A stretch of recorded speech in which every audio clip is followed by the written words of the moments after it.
That's a snort laugh. I can hear that. I'll fight you. What? It's cute. You're cute. Shut up. I'll fight you. Gay.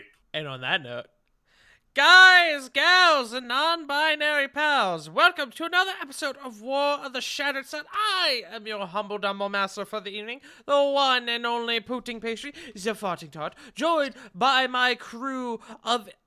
Man, what do I call you guys now? You guys have been through a heck of a journey. You call us victims. I mean, if you're gonna put words in my mouth. Persistent perseverers. Persistent perseverers. I have to adjust J Frost. J Frost is not... His thing is not on the thing for some reason. I no longer exist. Oh, I know why. Because I never got to update it because you weren't here last session. And it did the weird fucking Discord reactive update. Hold on. That's all good. Yes. Yeah. Actually, believe it or not, I'm just a figment of your imagination. Oh. That It would- explains so much. It would have been really funny if I had just booted you from the call after you said that. You mean like this? There he At least goes. it's not from the server. You're right, punk.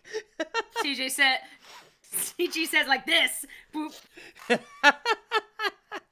yes, It'd be funnier if you banned me.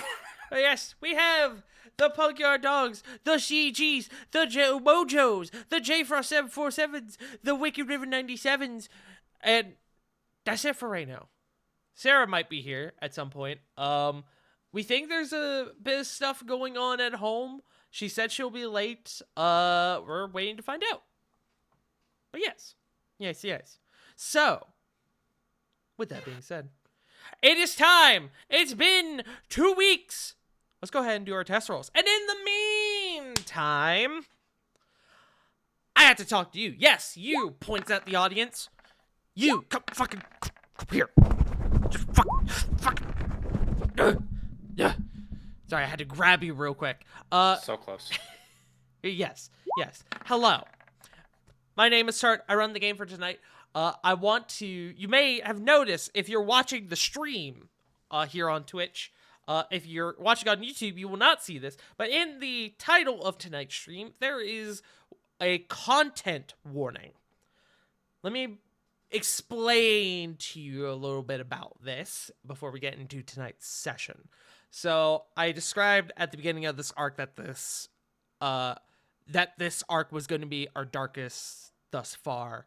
Tonight's episode of War of the Shattered Sun is likely going to contain references of abuse, whether it be physical, mental, perhaps even sexual. For tonight's episode, I am going to attempt to treat these topics with the utmost respect. However, I want to advise viewer discretion before going forward because obviously these are real topics. These are dangerous topics. So, being transparent with my players as well as you, the audience, before we go forward. My players have already been alerted as to this before we even started the session tonight, but now I am alerting you, the viewer. So, with that being said, we got a 9, a 10, a 19, and a 9. Fucking... Y'all... Oh, and there's 6. Okay, J Frost is the odd one out. But, with that being said, perhaps I should find some music. All the buttons here on Roll20 are different now. They got updated. I don't like it. I also don't like it. It made me big frown. Big Sag. Alrighty.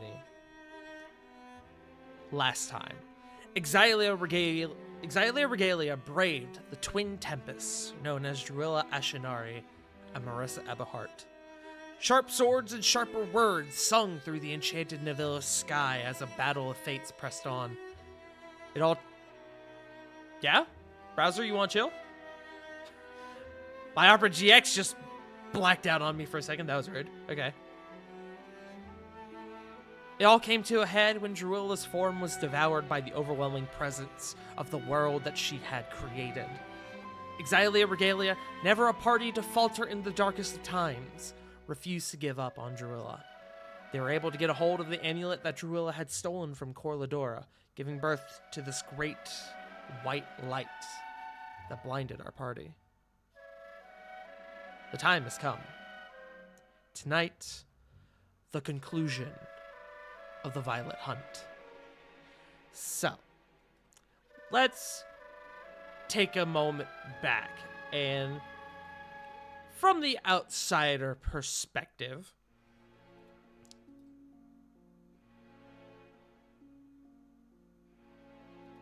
so, kind of looking back at Nivilus, for you guys, it feels like months, days, but in reality, a few moments ago, as you guys vanish within the interior of this mirror, it kind of fumbles throughout the air, and Jevik, inside the Phantasma magic shop, as you guys had previously left in the city of Nivilus, kind of seeing the mirror fumble in the air, goes, and kind of reaches out and snatches it before it plummets to the floor. And as he kind of holds it in his hand, he wipes his brow. And then another bright light fills the chamber. He kind of covers his eyes as mere moments after you guys had disappeared, you are projected back into the room that you once stood in. But not just you. As you guys kind of look around, you notice laying on the floor, unconscious, a familiar figure. And I have Joe to thank for this image.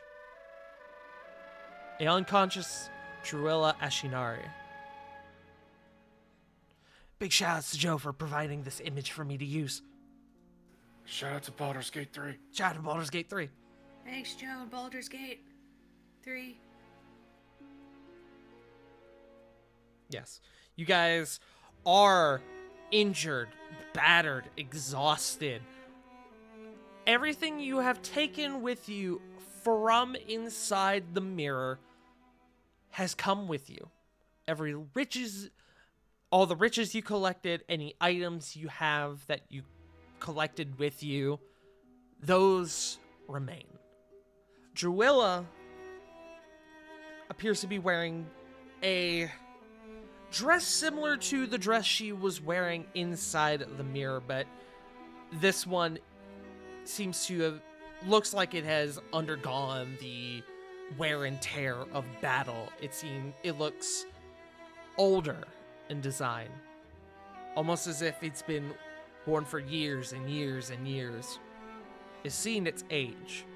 It's not quite the robust, beautiful tailorship that you saw inside the mirror.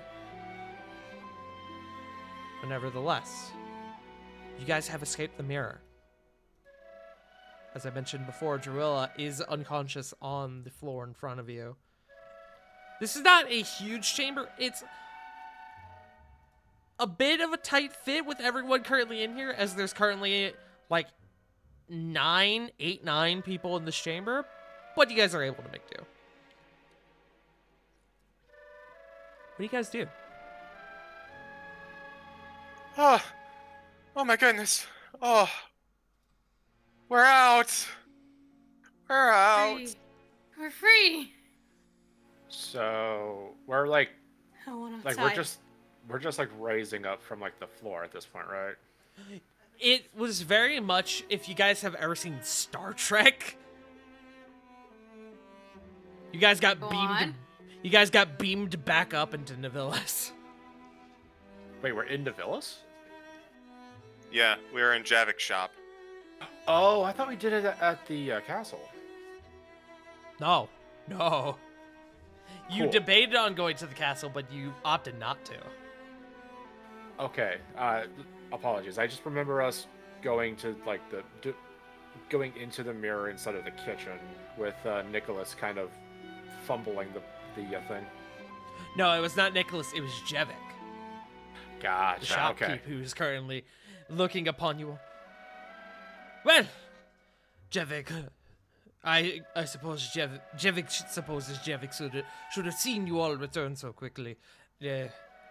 What happened? You all look. These ones look worse for wear. As he kind of gestures to the group of you. Pointedly, Corvin is still holding on to Drew. She is still unconscious. She is breathing though. She looks injured,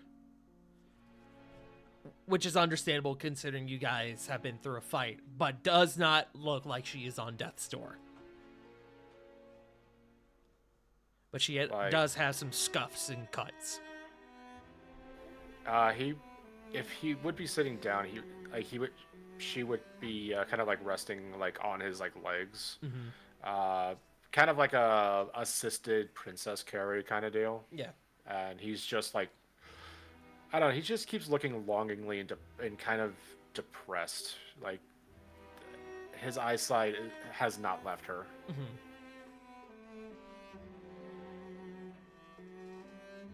What about the rest of you? Go ahead, Flit.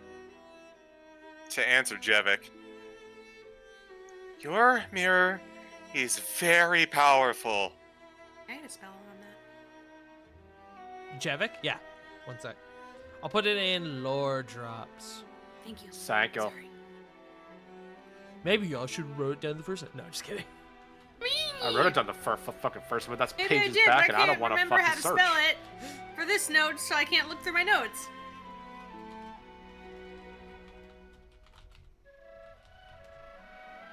There you go. Oh, I was way off. That was close. That thing. Oh my goodness, that thing made such a full world out of that. And I know you told us about that, but it predicted time going forward for a full 10 years. It's so in depth. Jevik's stock usually is. Magic is not a child's plaything, after all. Well, thanks for lending us the mirror. This one is welcome. Hands the mirror back. Please, let us never see it ever again. Are you sure perhaps this one would consider making a purchase? I'll give you yearly donations every now and again to never bring that near me or my friends again. Corvin will speak up. Your duties for the Archfey Colladora have been noted and will be brought up within the mistress's chambers. Your cooperation is definitely most appreciated, but if I could make a request, please, for all that is holy, no, we will be taking our leave momentarily. Jevik understands, and Jevik appreciates these ones' patronage.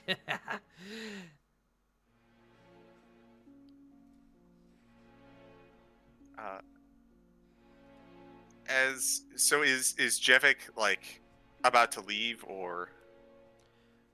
He's kind of waiting as you guys said you were about to leave. He's kind of just watching y'all like. Okay. I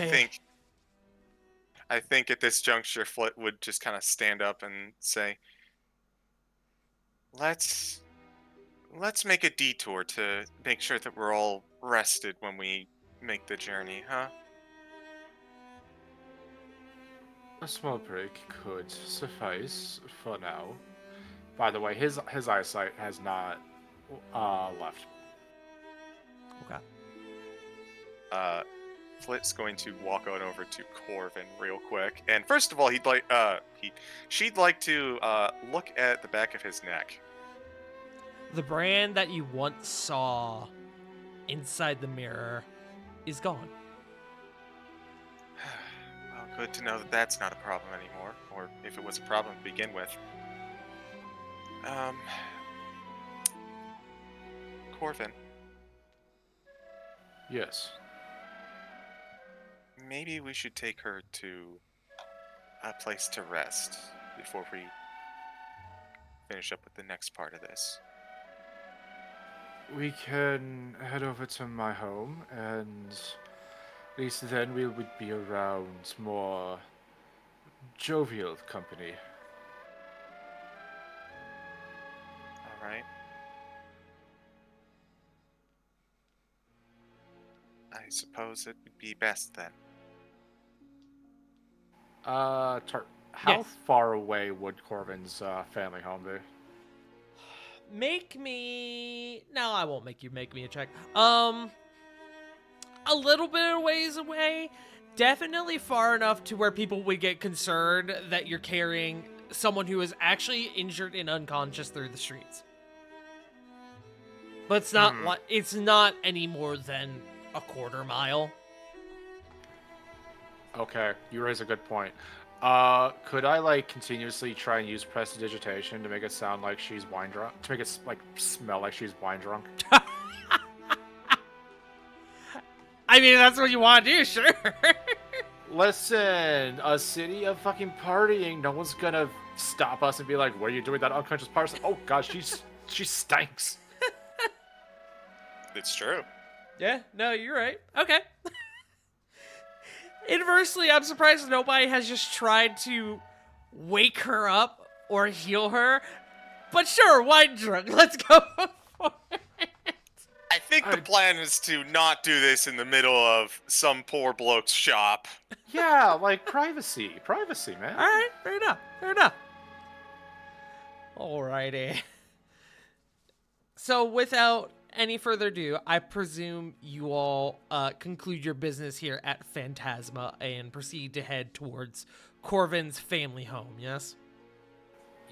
Yes, pointedly, however, as they leave, Corvin will do a 45-degree bow towards Jevik, thank them for their time and their cooperation, and turn on his heel and proceed out. Jevik thanks you for this one's patronage. Please remember to come by again and see Jevik for any phantasmal needs. Says nothing and leaves. As you guys take your leave, you see the small, very furry visage of Jevik's cat Scooter kind of hop up on the counter, sort of curl up into a ball as you guys leave. Aw, he's a little genesis of everything that happened. This is a land of confusion, after all. True. Yes. All right. So, I will say, you guys do still look injured, and you are carrying an unconscious body. So just give me a group deception check. I'll give you all advantage because of the wine and dine girl you've currently got with you. 31. Yep, that'll do it. 10 both ways. I'll roll for Diana. Yo, that die went on a 17? journey. It sure did. 16? Reminder, it's advantage, so it would be a 17, Punk. I said 17. You said 13. Did Or I? I'm sorry. Did I mishear? I heard 17. I might have misheard. I don't know. I thought you said 13. That is a 10 for Diana.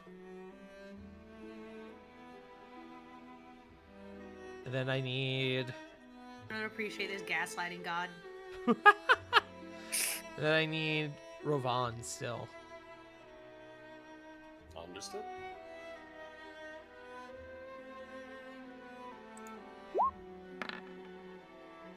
$17.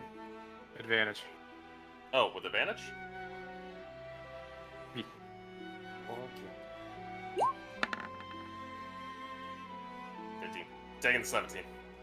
Jesus, my dog is popping off on someone, bro. Fork. Hey, are you drunk? You have a wine smell to you. Hey. You guys get Guy dog biscuits. the odd look as you wander through the city streets, but you're able to play your cards right and not get stopped by anyone, especially considering you guys have the sashes of the Violet Hunt.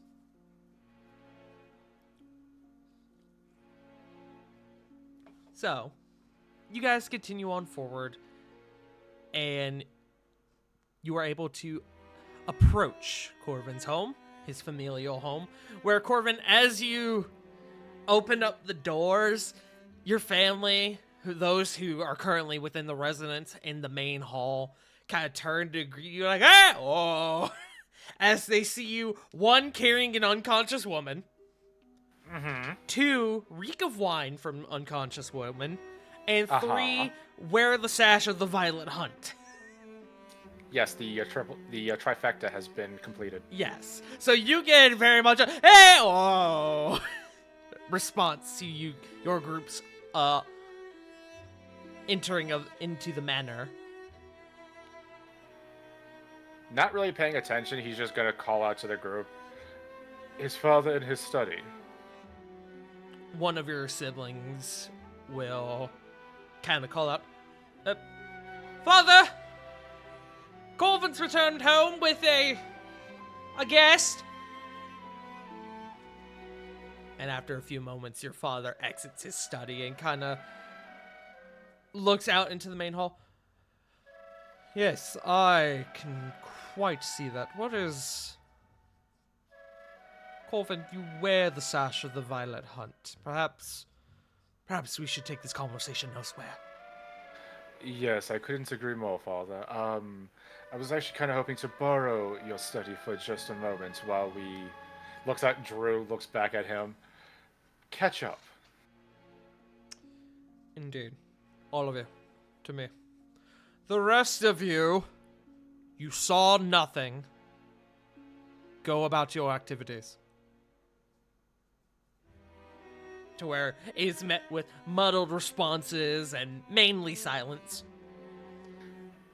I assume like a good 10 of them are like, ah. I was about to say. I mean, You Carter's see, always doing weird shit. Come on. yeah, you see a few I'm kind not of the like, weirdest. God, man, I want you to get in on the cool info, and then you see a couple people who like immediately leave, like, nope, want no part of this. Nope, nope, nope, nope, nope. Yeah, I assume No. I assume the older siblings are like, fuck you, shut up. A couple. There's that one going through its emo phase, just flipping you off from the corner. Ryu, grow up for just a moment. Not a phase. As you guys all begin to pack into the study of Corvin's father, it's a larger room.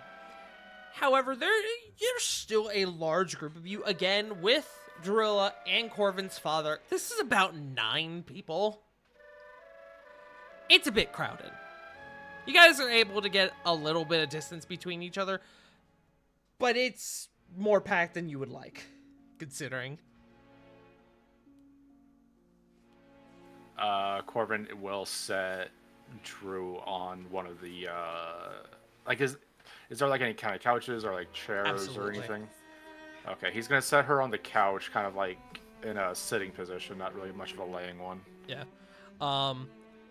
As you all kind of pile in and Corvin's father shuts the door, he goes over to the window that overlooks the main hall, and he takes one of the little rods and quickly, like, closes the blinds that cover the big window in there. And he turns to you and goes, "So, Corvin, mind explaining what this is about? You reek of wine. You have brought Miss Ashinari back into my home, unconscious, might I add, and you bear the assemblage of the Violet Hunt. Please help me piece this together a bit." Well, for the record, this is probably one of the craziest things that this family has happened to it inside of our home. There's not really a lot I can say. I've kind of been sworn to uphold a little bit of secrecy, but here's what I can tell you. We were tasked to retrieve Drew, as well as making sure that she goes back to Coladora alive, among a few other things. And you brought her here. The songbird. You brought her here. I didn't really know where else to take her that would have been safe to try and get her up to speed. You see, he does like the concern like head. Have you ever seen like the concern gifs? Hold on. Yes. Yeah. I post them. I post them very much a lot. This is what he is doing at the moment. Also, for people who don't remember, Corbin's father looks just like him, except shorter hair and like a very thick mustache. Yes, he's taken the hair from the top of his head and put it on his face. Does he have that 70s dad mustache? Yes, absolutely. Like, how do I say this?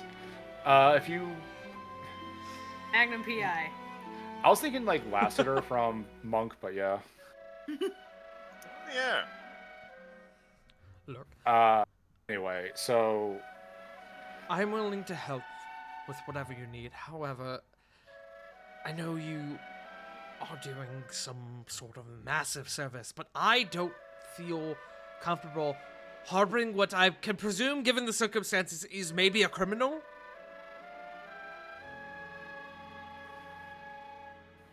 you would be able to assume, yes. It's tough to explain, if I'm being completely honest. Then just tell me what I can do to accelerate this business out of my home. Because no offense to you, I am very uncomfortable. None taken, Father. Also, this is weird for the party. Like, as like his dad is kind of dressing him as like not dressing him down, but like showing his bits of concern. Corbin's actually showing a little bit of hesitance, which is weird for him. Corvin, you notice your father's demeanor he's usually a very not cold individual, but serious individual. You can see the worry on his face, like, Jesus Christ, the violent hunt has just wandered into my home. Because as you know, the violent hunt is a big deal. And he's not taking this lightly, that it has now just strolled on into his home. You have my word that we will be out of here in no time at all. We just need a moment and some privacy to wake her up. I can do that. I can give you the room. Is there anything I can provide? Food, water, anything? About 3 bottles of Mom's good stuff from her secret stash that she thinks nobody else knows about. You see, he actually smirks at that just a little bit. And without a word, he begins to move for the door. It'll be our secret. As he leaves.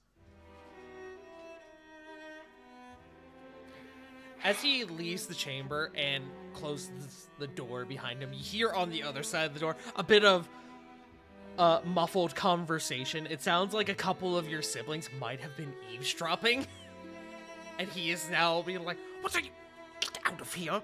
Go! Scram! Shoot!" You hear a, "But Dad, no buts!" Mostly trying to make light. We get it from a mother. Looks a lot like you. It's like looking into the future, huh?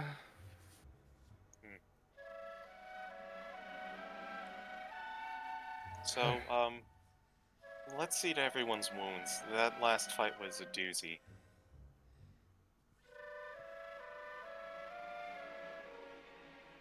I will say that this interaction you guys did here will count as a short rest. If you guys want to re-roll some hit dice or do some healing. Re-roll hit dice, do any healing spells. I have a question. I have an answer. Does anyone have like a 5th level or higher spell slot left? Diana has... What level? Diana has nothing above 3rd. I have 1/6 and 1/7. Above 3rd, I only have 2 4th level. Shoot. Alright. Shit.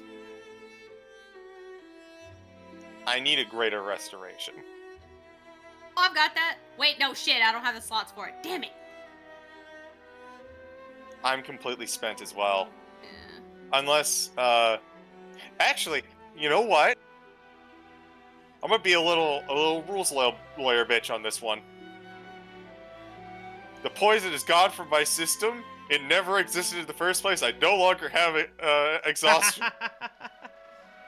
Yeah, I did forget that you were poisoned in the mirror. That is gone by now. That is past. Ugh, You don't have to worry about that affecting you outside of the mirror. thank you. Yeah. I'm going to use 5 of my hit die. Yeah, suggest anyone who wants to use their hit die, go ahead and do so. Let's see, Diana. How many hit die do you have?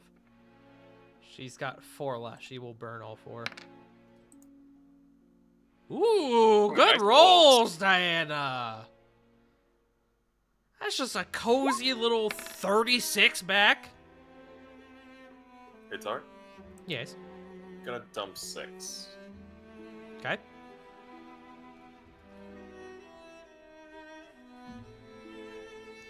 In the meantime, the Flit doesn't need to worry about that, so what she'd like to do is she'd start doing some medicine and looking over Juilla. Okay. Go ahead and make me a medicine check.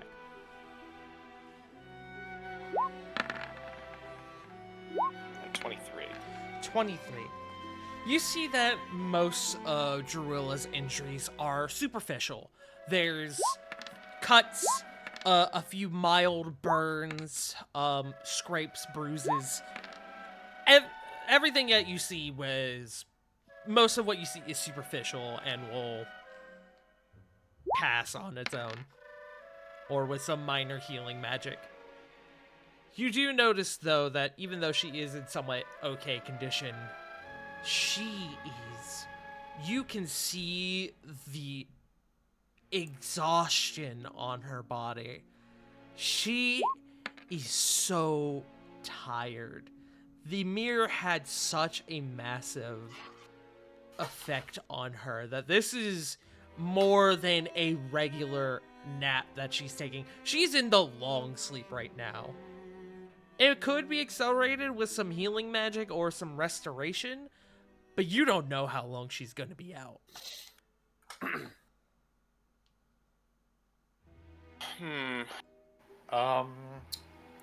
Could. Okay, so I got some 1st and 2nd level spells that I could use here. Let me know that this is Flit's discovery and she has yet to... Oh, I'm so sorry. No, it's okay. She has yet to explain this to the rest of the party. Well, physically she looks alright. I mean, a little dinged up here and there. You can't go through a fight without getting whacked, but realistically, I think the main problem is she's gone through a toll. Just everything that happened, everything that we did, everything that the world did. I think she'll be okay, but I don't think she'll be waking up naturally anytime soon. Diana will speak up. I do still have a few charges on the rod left if we want to maybe attempt to help with her condition. I got a few low-level things, and I've got a few. I still have an aura I can put up if we really want to go that way. I can cast some minor healing myself. If I may, I still have that superior healing potion. I don't think that'll be needed. Okay. We've got plenty of healing capabilities between the three of us. No reason wasting consumable like that. Okay.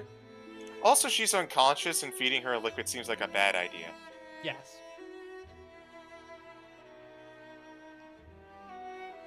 Thank you, though.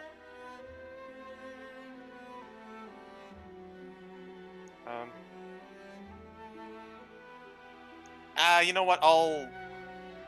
I don't have many spells left, but I do still have Aura of Vitality. So I'll go ahead and I'll just start using it to help her out. Are you sure? I will just specify that Diana still has 3 charges on her rod. Oh, then go for it. Yeah. So she will expend 1 to cast Heal on Miss Ashinari. Give her back 70. And you see that 90% of the cuts, bruises, scrapes, whatever you can see fades away with the healing magic that comes over her body. She seems, I guess the term would be, more restful in this sort of unconscious stupor that she has. That she has slipped into. Well, didn't quite wake her up, but I guess weren't exactly hopeful that it would. But she does seem a bit better. After a few moments while you guys are kind of waiting and discussing, you do hear her utter out a small groan. Kind of just a... Corvin will kind of not really run, but he will definitely be like immediately toward like at her side. Mm-hmm. As you do, you see her raise kind of one hand and kind of put it on her forehead. Her eyes, which were dark and soulless before, now seem colorful and full of life as she sort of opens them and kind of begins to look around. Where am I? You're in my home, in my father's study specifically. How are you feeling? Like I've been hit by a horse. Ah. As she kind of puts a bit of a tighter grip on her forehead. As this is going on, there's a knock at the door, and Corvin's father peeks his head in. He goes, "All right, I got 3 of what I could." Oh, nope. And he sets the bottles down and he leaves. Corvin just looks and just says, "And that's where I get my sense of preservation." There's the door closes and then it opens up again. There are glasses on the counter, and then he closes it again. And you guys have now, you have access to these 3 very beautiful looking alcohol bottles with gold filigree. As to determine what kind of alcohol it is, you would have to go and look. But that you have access to them.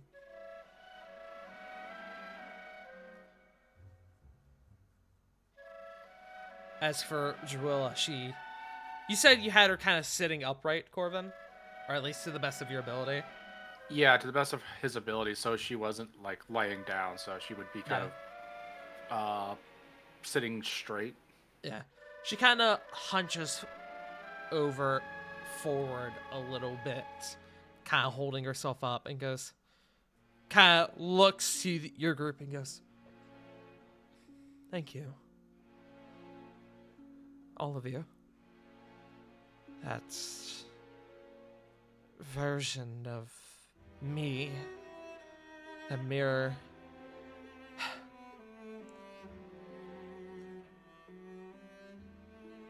that couldn't have been me. That wasn't me. That was her.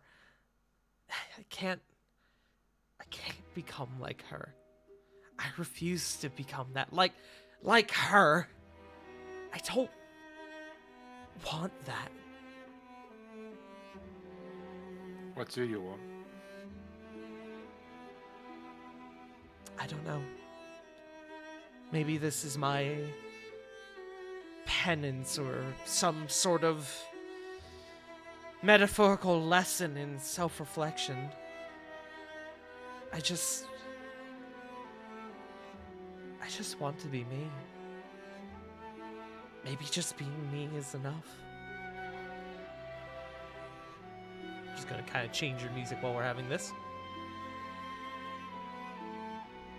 Whamps. Whamps. Whamps. Oh, I'm in the wrong playlist, that's why.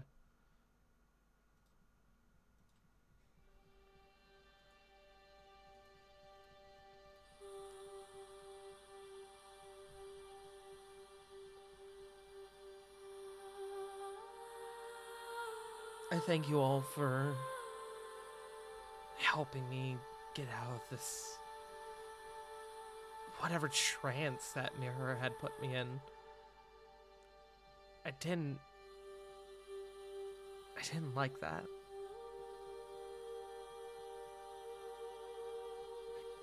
It was a eye-opening experience, though. Yeah. Part of that was me. That much is obvious. It was a result of my desires. But I don't know why I would wish to be so cruel.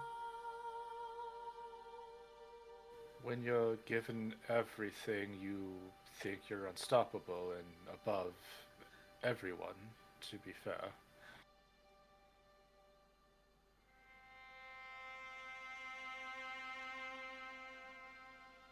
And even compounded by the world that you know not being real has a way of devaluing everything in it.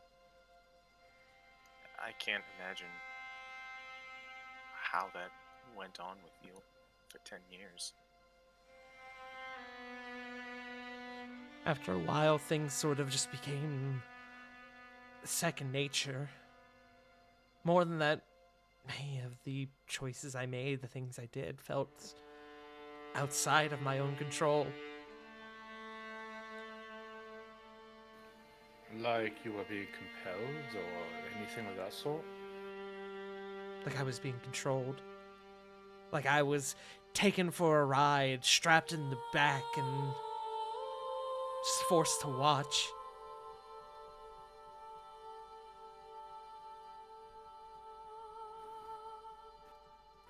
Did Corbin see who grabbed the necklace of the archfey?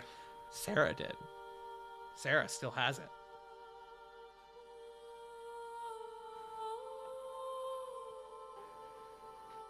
Sarah, if you don't mind, could I take a look at it?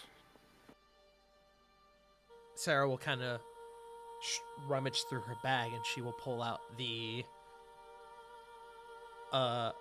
amulet from before. The chain has snapped as she, in the haste of the moment, just ripped it off of Jarula's neck. And she hands it to you. He will take it in his hand, kind of realizing the weight of what he has currently in his hands, and he'll then look towards Kore. Kore, do you have any more... Can you do that legend lore thing today?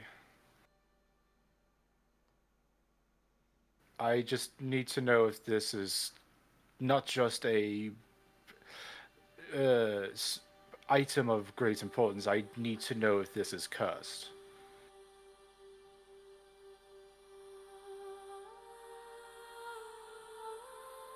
Corey. Uncles. I'm sorry, I was getting Milo. What now? Corvin asked it. Corvin with the necklace and with the amulet of the necklace in hand asks if you could cast Legend Lore for today, or is it, or has it already been Can't. spent? No, I Okay. haven't used it yet. Sweet, because he specifically is wondering if it's not just a like I don't know legendary artifact, if it's like cursed or something. That is fair. I don't think I've used it. I've got my pen ready. Tart. Yes. You would like to cast Legend Lore on this necklace? You sure would. Legend lore me, baby. Corey, you cast Legend Lore. It takes some time, as Legend Lore is one to do. But as you cast it, you see years and years of history go by. Not just that of one person's lifetime. I'm talking hundreds, thousands of years. You see the very creation of this necklace. You see it forged by dryads in the heart of a tree that almost resembles crystal. The bark, rather than being that of solid wood, is translucent, almost like glass. You see that there is almost like a crystal flower that sprouts from this tree, and one of the seeds is implanted into this amulet. It is then given to this very noble looking elven individual. Vastly long, stark white hair. You see this individual go through eons, all filled with adventure, pain, joy, touching basically every emotion you can think of. And then after a time, this individual passes it to someone else. And so the cycle repeats. You see the life of another individual. You see the trials and tribulations that they encountered. You see the joy and laughter that they held. And as their life comes to an end, so the amulet is passed to another, and another, and another, until eventually it comes to the hands of an individual you realize, the one you realize to be Corladora's lover, the one who bestowed this amulet onto her. And you see that. You see this amulet. As you did in the original casting a Legend Lore, you see this interaction between them, where you see this passing of this amulet from one to the other. But Corey, something strikes you as you see all these events take place. At no point is this amulet ever imbued with magic, mystical purposes, enchantment. Corey, this is just a really refined amulet. It has no purpose. It's a memento. It's an heirloom, passed from one to another over the course of thousands of years. Really incredibly well refined, as it looks no more than a few days old. But it is not magic. It is not cursed. It is merely a memento. It's just a really luxe heirloom? It is just an heirloom.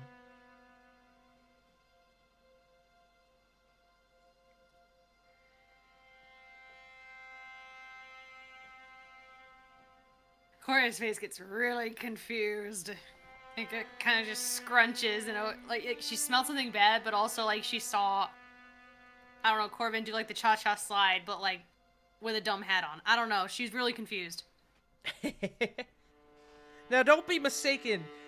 This handiwork, you can trace back the history to this for thousands of years. This amulet in itself has such a robust history behind it, and the sheer line of individuals who have held this amulet spans from Archfey to Archfey. This is not a regular person's amulet. This is an Archfey memento, heirloom. This could easily be worth hundreds of thousands, maybe even millions of gold. This is probably the most single-handedly expensive item you have ever held in your hands.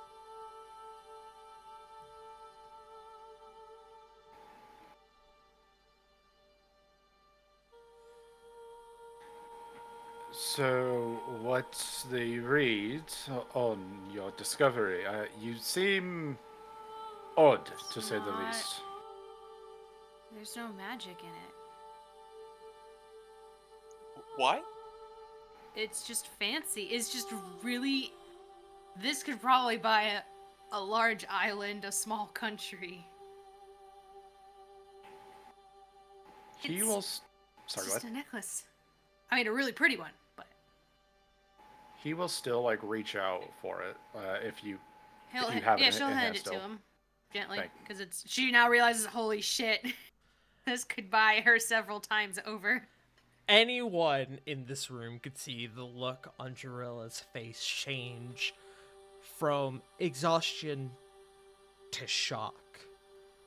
What? No, that's impossible. It granted me power. You saw what it could do in We the saw- mirror. We saw what your desire wanted it to do. You see, she kind of connects the dots and she puts her head in her hands. That was all me. Absolute power corrupts absolutely, they say, but it just seems like she just wants to keep this not for any usurpers, just to keep something of her previous love. And I took it from her, thinking it held some greater purpose. Oh gods, what have I done? To be fair, you were technically correct. Just not in the way that you were thinking.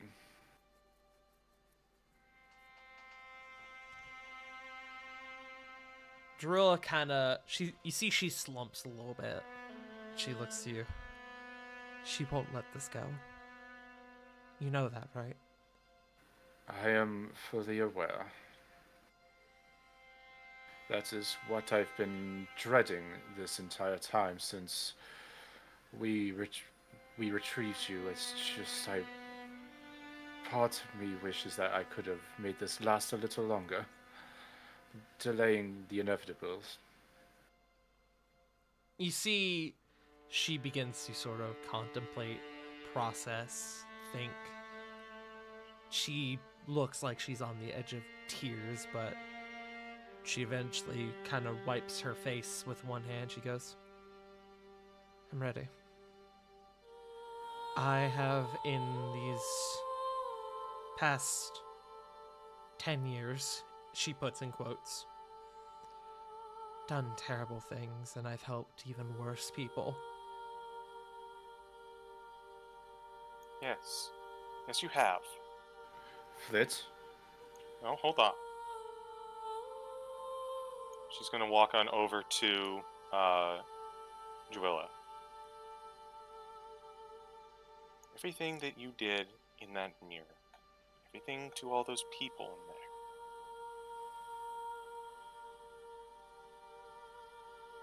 there, it wasn't for nothing. yes, you may have been not yourself, maybe even slipping into something you absolutely hated.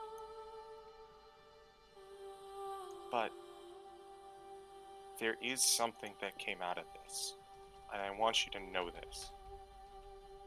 Because of your actions, whatever you did,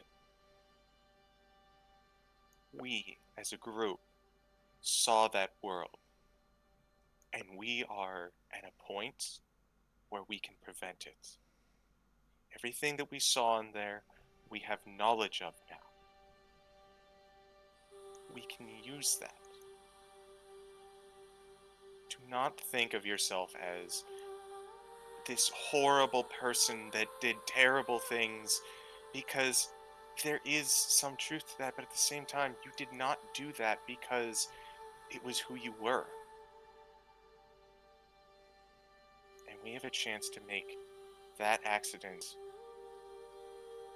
impossible to come about ever again.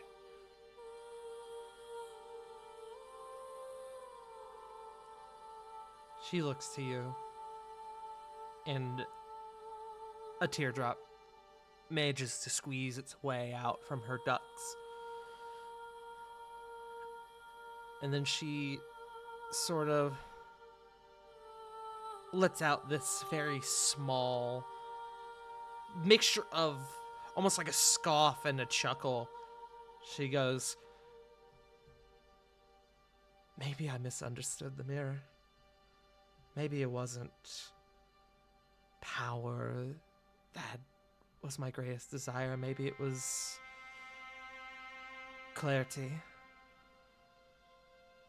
The ability to see what I had done wrong. What I could do wrong.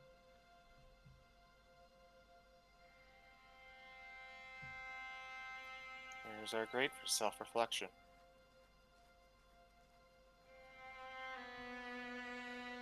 You see she takes a deep breath. I'm ready. But if whatever is waiting for me is hostile, it's torture, it's death, I don't care. I'm I gonna do. give that bitch an earful. I care, though. I know. I know.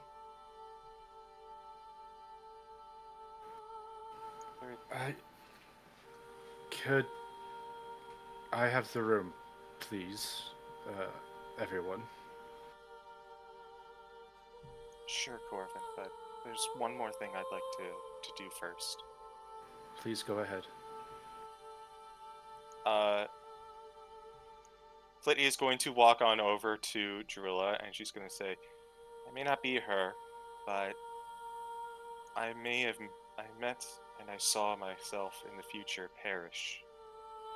And I know that she would want me to get at least some form of payback. So here we go. And she's going to reach on over and pluck a hair from Juella. Ow! That's it. Above game, I'm smiling. I see what you're doing. Smile. Oh, Nope. I'm glad that is my only penance. Ah. Flit works in very mysterious ways. That's all I can really say about that. Flit kind of nods and looks to, and she will walk on out of the room.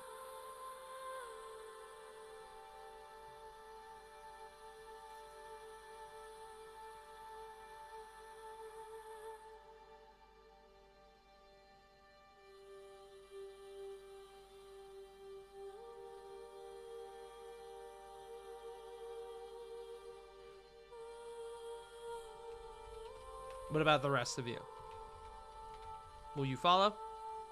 Lily will follow behind Flit. Everyone except Corvin, who, requested a moment of privacy with Drula.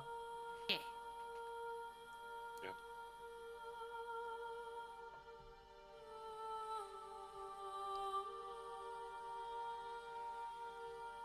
as you all exfiltrate the chamber, you guys see on the other side a bunch of Corvin's siblings all kind of like with their ears pressed up to the door, like, what are they saying? What? I can't hear. Shut up.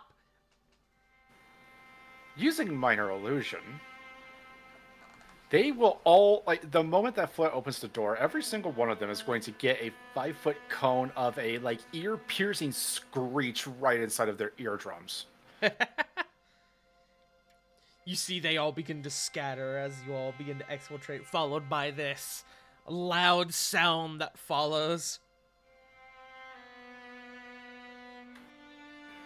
I can see my father hates eavesdropping now. Corvin, it is just you and Drula now in the chamber. I'm sorry for the things I said. Not just in the mirror, but everything.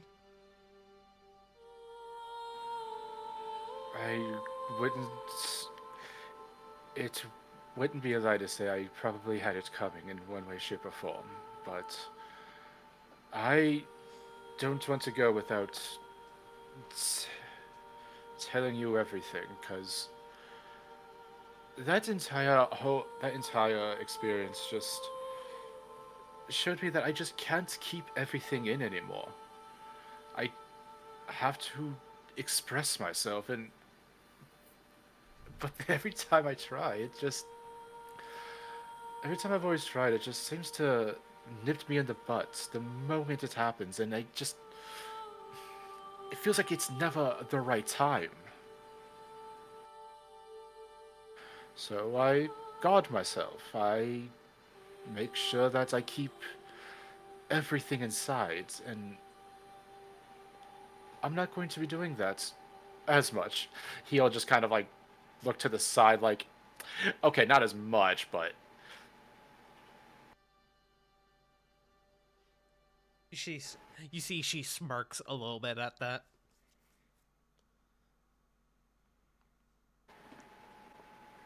Drew, since we were children, since the day I saw you, you were the biggest source of inspiration. You were, ironically enough, my muse.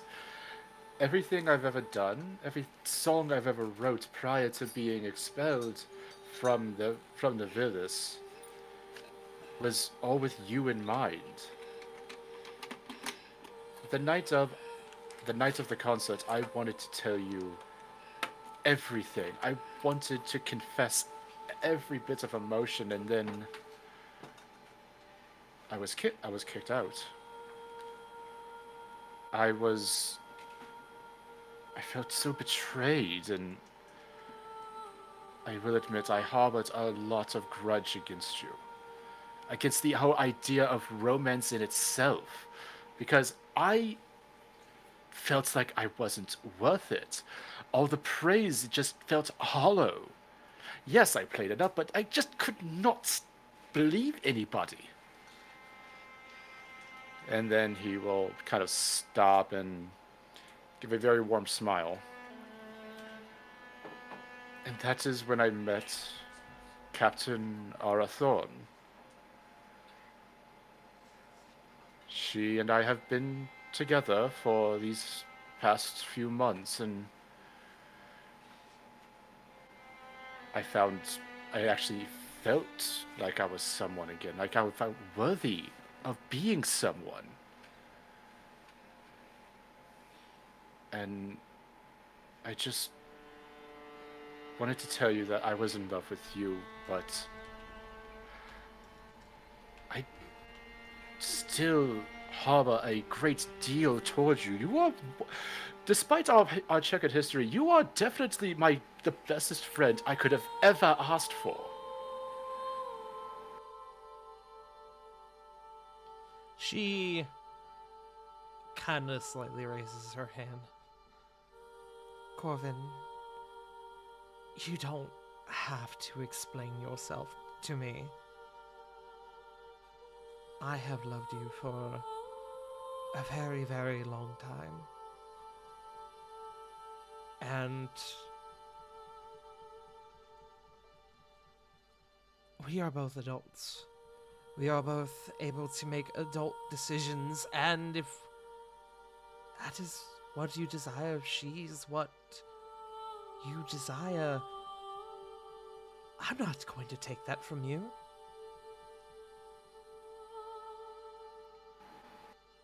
I have been without you for 10 years now. 10 years, she puts in quotes again. And while the sting stung, of course, it made me realize that I can exist without you. I used to be the little pup who would watch the big dog walk around and mimic and swoon, all these things, and of course I still love you. I'm sure for years from now I will still love you, but you don't need me. You're better off without me.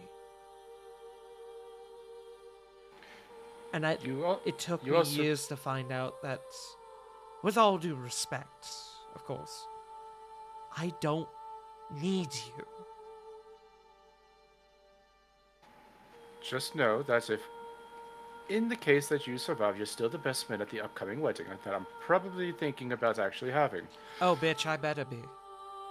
Thank Christ. Thank the gods, because it was going to be either Ravon or Lily, and not going to lie, Lily's a close second.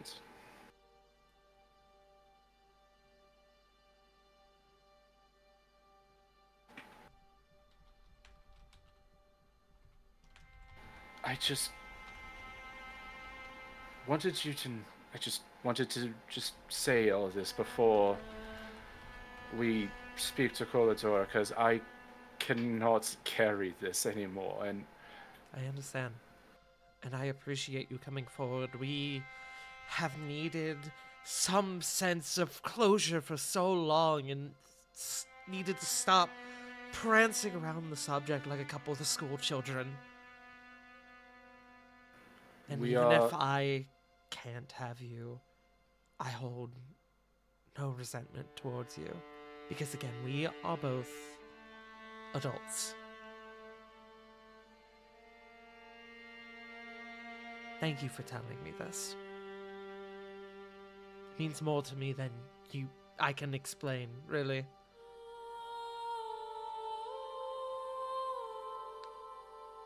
he will give her a hug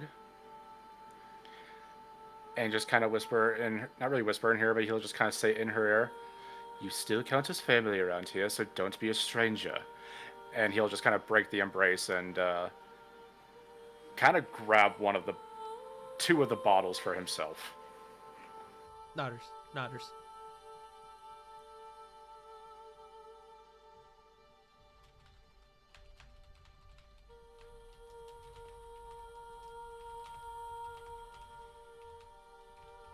Sorry, I'm answering a DM.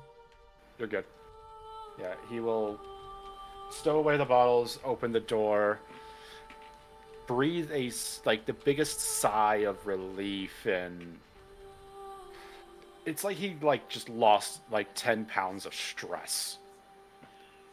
And he'll kind of compose himself as he normally does, and I assume the group's outside the doorway. Yeah. She will follow closely behind you. Group outside, what have y'all been doing? Have y'all been eavesdropping by chance? I have not. I've been I guarded the door. Keep away, small. Cora Well. listened only for sounds of struggle or fight. Or the other word. At that point, she would have just rushed everyone away. Like, nope. We should go eat. Hey, Rovon, let's go buy you some cheese. My treat. That would be kind of a power play, though. Fucking his ex on top of his dad's desk. Just Listen, it would not have been the first time. Hey, yo! Anyways, Listen, let's just say there's descriptions in the Magnificent Mansion that probably don't bear repeating. this is why Corvin is our favorite whore.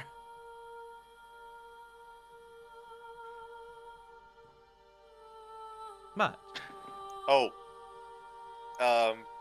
in the time outside, Sorry, favorite whore, respectfully.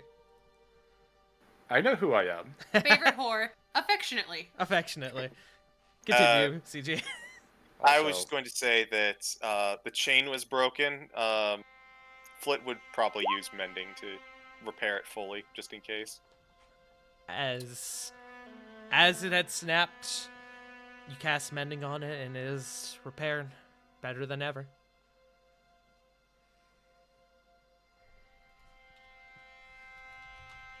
Other than that, she's trying to busy herself while she waits. As Corvin and Drula exit the chamber. Oh, one last thing. One Yes, last bit. please. True to form. Corvin's hair, as well as, and he would definitely have done it too with Trilla, both of their hair is just completely untidy. He is unbuttoning his shirt as he exits the door.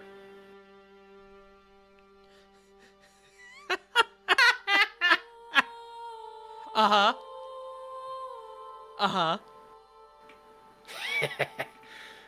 He's back.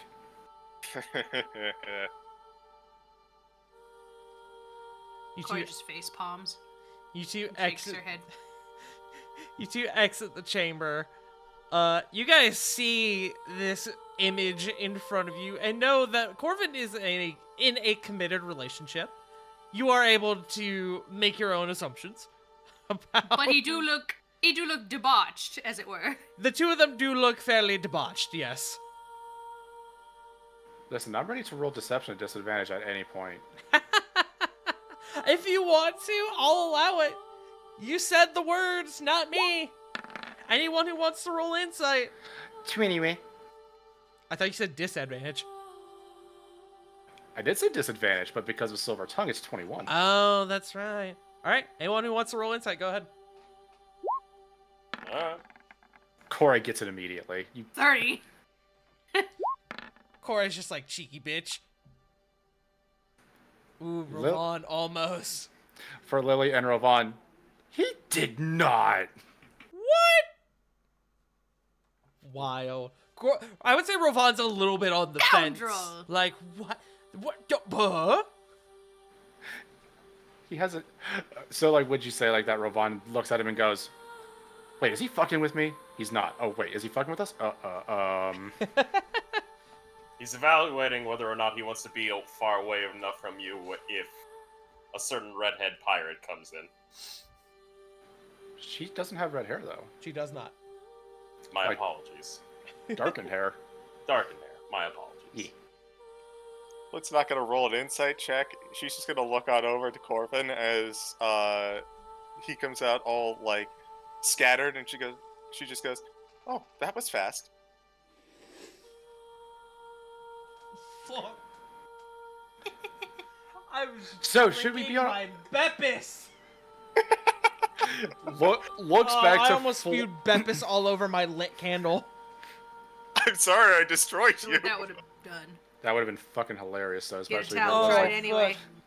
I especially if almost it was did like one of the- those like nose Pepsi things. I almost did there's a learning curve to all the spit take that Sean had long Oh, ago. you don't want Beppis up your nose. No, I sure don't. Yes. That Anyway, would burn. as Flit says that, Corbin will give her like a very cheeky like grin. It's about efficiency and quality. And he will just look towards the group. Shall we be on our way? I'm ready, says Drilla, and she casts prestidigitation and she casts mending and actually fixes her dress. As we're walking out, just Flit's gonna lean on over to Lily and just go, what about a conversation has to be efficient and quick?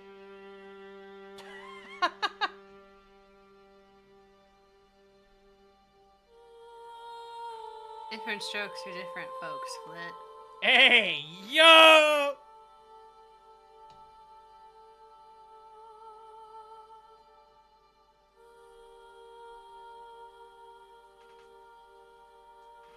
Alright. With that, it sounds like you guys are leaving House Alakir. Is anyone informing Corvin's father before you guys leave? Obviously, Corbin's saying something to him. Okay. You would find him, like, just, like, around the corner, just fucking waiting, like, tapping his foot erratically, just like, He doesn't even hear you approach. He's very much lost in his own world. Still having that cheeky feeling to him, he's going to tap his father on the back and then use face up to just appear like right behind, like right in front of him. Father, over here. How did it go? You all right? She all right? This is all very new to me. I've lived a long time, but I have yet to experience a violent hunt this closely. Everything is going to be going according to plan, and hopefully it doesn't end the way that we all think it's going to. We will be heading out to Colodora's palace in a moment. We just wanted to ease some of your worries. I certainly appreciate that, and I am hoping to not receive a visit from Our Lady later in the day. So, if there's a way you can prevent that from happening. To be fair, Father, any kind of aspect or locations during a violent hunt is up to the hunters themselves, and Colodora technically doesn't really have any care nor wants to do anything about said locations. Uh-huh. I see. That doesn't make me feel better. I need to get better at the whole consoling thing. You've got time for it. Alright, well, I am going to go clean my office, because I see this look you now have, and I don't know what you did in my office, but I'm going to go sanitize. What me? I'm the Yes, least of your worry. you! Oh, hey, I'm the least one that you have to worry about doing any of that. Knowing you, though. You're not there. You're also not helping. Whose side are you on? No one's. Anyway. I'm just saying, Sumnus has a much bigger body count than anybody else. You see, he Oh, I should not have said that. You should not have said that. I'm telling.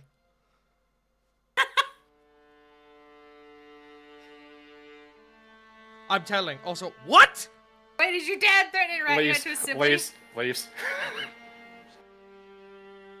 You see for a moment where, as you get just before you get outside, you see a minor illusion of a spray bottle in his hand.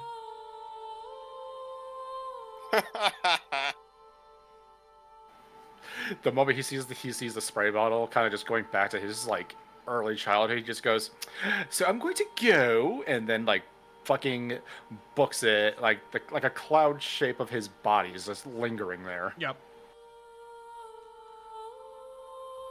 Alrighty, y'all.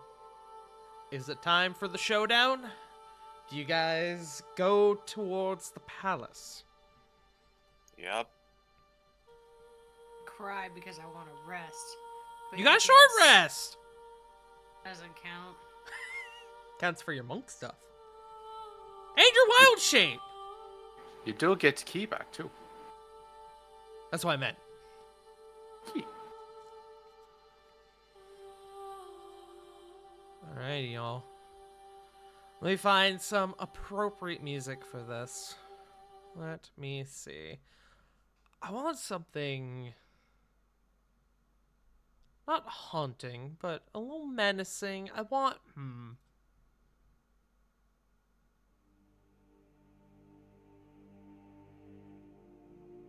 No. Let me think.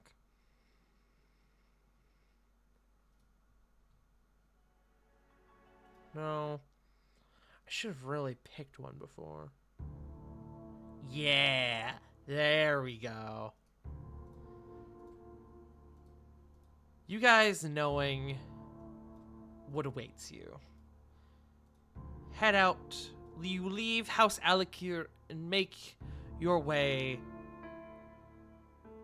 to Coladora's, I would say castle, but it's more of a manor than anything else. And as you guys approach, the guards outside see you wearing your Violet Hunt garb, and they see the individual you have in tow. And most of them kind of do a 45-degree bow. You hear a couple of them say, "Welcome back, Lady Songbird." To which Druilla makes no reply. You guys continue on inside, and without interruption, are able to make your way to the throne room. Do you guys want to have any sort of discussion before you go into this? Either in-game, above game. Yeah, let's do an above game tally here. So, Okay, cool. Internal screaming intensifies. yeah. Flit has something she'd like to say. I know you've probably got something to say, Joe. I feel like there's going to be a lot of words said to Corladora. Mm-hmm. Well, as we've discussed this prior, CG, that kind of discussion, my part technically is already done, but so this is kind of you leading. I mean, I figure you're still gonna want to plead for Oh, yeah, of Druilla. course. Yeah. How about anyone else?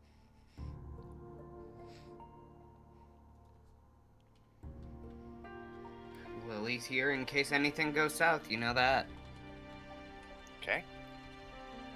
Lily's on backup. We've got that came out way different than I intended. I should not have taken a breath there. Punk, do you have any thoughts on going in on this? Anything you'd like to do? No, I'm just ready to beat some ass if we have to. But I'd prefer not to. You and me both. Frost? Nothing I can really say. All Rovan will do is probably stay very, very quiet and just keep watch of the situation. Then, if that's the case, I have one bit of housekeeping and one request. First, Corvin, please use some bardic inspiration. Oh, like the moment we get to her domicile, you're getting one there, bud. Second, and this is a little bit above game, and I understand it's a little meta, Uh-huh. but I have a question for Tart. Uh-huh. Does Joe have birthday inspiration? He burned it last session. No, I didn't. I thought you did. Nope. Oh, no, I you regretted- realized you had it. I realized I had it and regretted every single moment Yes. of it. Thank you for reminding me. You're welcome. So Regrets. the I have ans- regrets. So the answer is yes, he does still have it. Okay. Fuck. Okay. I will state as we go into this above game, full transparency, Druilla also has something that she would like to say to Corladora if the moment presents itself. Okay. I will... I think that's it then. Okay. Going once. Going twice. Okay. You guys continue on to Corladora's throne room. You guys have only been gone a couple of hours, so as you guys enter, she turns and is met. She meets you with a look of genuine surprise to see you back so soon. Well, I must admit, that was much faster than I anticipated. Welcome back, Miss Ashinari. Before we get to that, the amulet. Corvin will. She just puts step out her forward. hand expectantly. Corvin will step forward and proceed to hand over the amulet itself. There's a moment where, almost like a dog taking a treat, where it is almost snatched away from you. I'm gonna roll. Corvin, roll me an insight check. I'm gonna roll a deception for Okay. her. Ooh, that's a low roll. 28. Your roll on the dice was her total, so Wow, I met it. Damn. there. No. Your roll on the dice met her total, so you way surpassed her. Oh. There is a moment of almost desperation in her demeanor, in her attitude as she takes it from you. And it is followed by, as she gets the amulet back in her hand, paranoia, relief, as she begins to look over the necklace, seemingly inspecting it for damages. Flit, good call with the mending. As she's inspecting it, Corvin will say in a low tone in Sylvan, "You will see that your memento is undamaged and unchanged." That it is. I thank you. And you watch as she puts the amulet around her neck.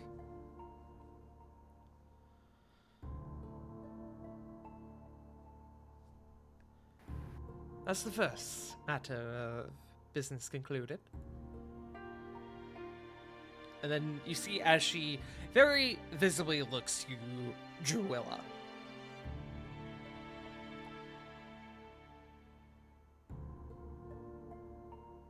I must admit, I am quite impressed that you managed to escape my sight in such a manner. Perhaps we will have time to go over your methods, Miss Ashinari, my songbird. Corvin, if you were to look back to Druilla and really anyone there, feel free to roll insight on Druilla. Anyone who wants to.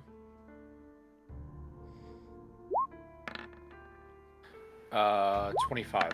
30. 8.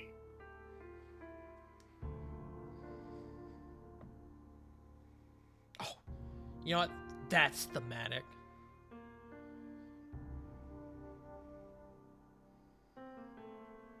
Anyone else want to roll? Fuck it.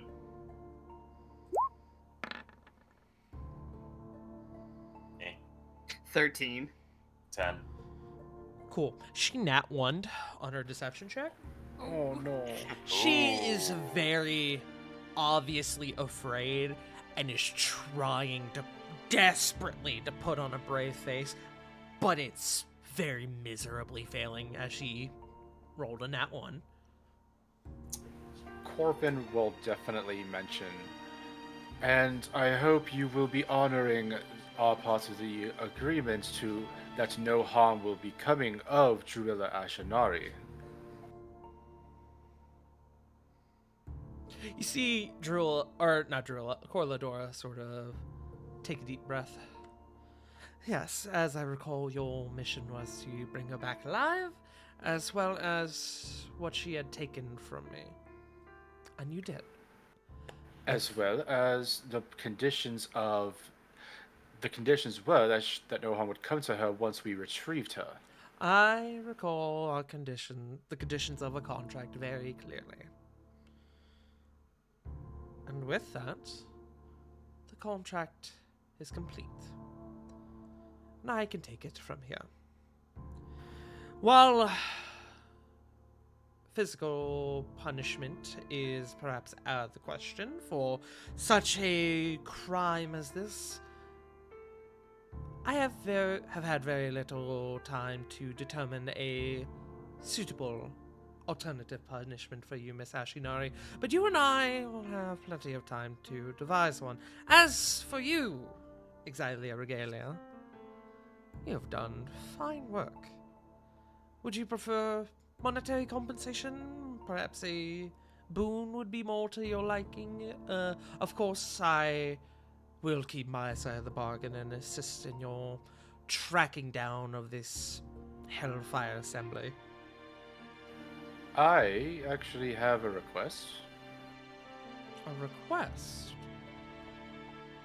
Alright, telling me curious. Oh, but first, and she makes a sort of flourishing gesture, and you guys see the sashes representing the Violet Hunt disperse. You guys are no longer bound by the contract, as it is, by her word, been completed.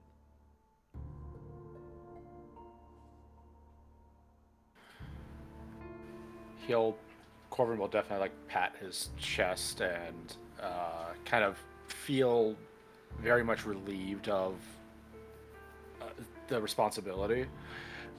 And he will kind of say, my request is actually going to be the exile of Drula Ashinari from the Feywild. Exile? Color me curious. Go on. What suitable punishments should she Oh my god, I'm tongue-tied. I apologize. What's better of a punishment than to not be in the presence of anyone, nor of anyone from Navilis itself, our very humble and sacred city? Have her just roam the Primateria for eons to come.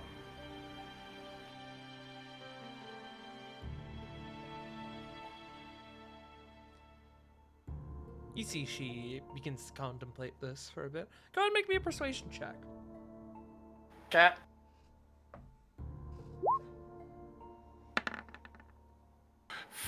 I'm using my inspiration. Oh, there it is! God, by the way, look at that fucking 16. Fucking disgusting. Nasty. Disgusting. That was a nat 1 and he got a Disgusting. 17. Technically that's a 26. Okay. If it was anyone other than an Archfey, someone with Yeah. stupid charisma, you would have beaten her. And even with her relatively high roll, Wheel? you can gift Wheel if you want. Wheel. We've got a few of those. You do have a few of those. So that's a 29.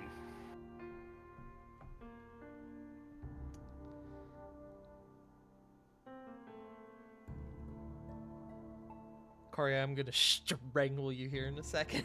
What? Oh! She also got a 29. Ooh. So it's a tie. So, she contemplates for a moment. A tempting decision. A suitable punishment, perhaps. The prime material is dirty, as we all know. Yes, I think that might do, but I don't know. There's still something about it that doesn't strike me quite right. Needs to be something more.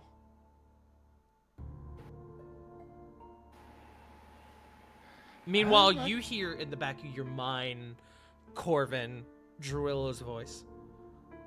What the hell are you doing? Responding, saving your life.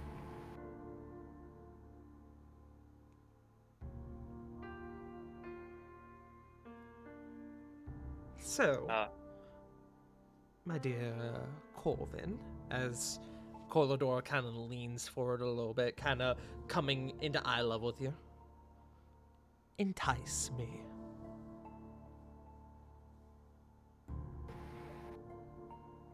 Of what? I'm loads of situations and examples are kind of flooding through my mind. Could you help me pick a couple?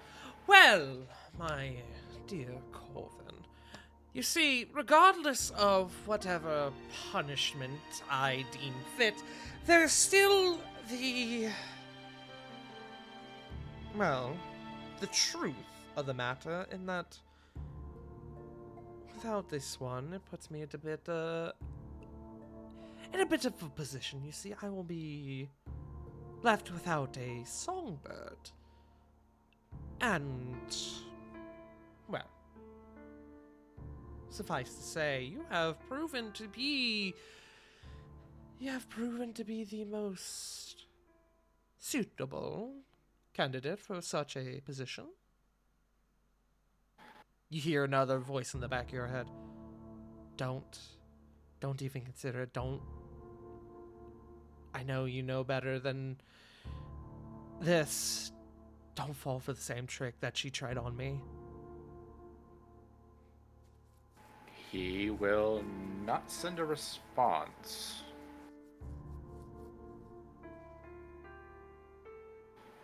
Just think about it. Every desire you could ever possibly imagine at your fingertips. Unfortunately for that, and he'll actually kind of say this with like a genuine smile, everything I've ever wanted isn't here. It took me a long time to realize that, but I don't really want for anything outside of. And he'll just kind of stop himself and kind of he'll look like that he's he's drifting off into like this like like it looks like he has like puppy dog love like written all over his face. Yep.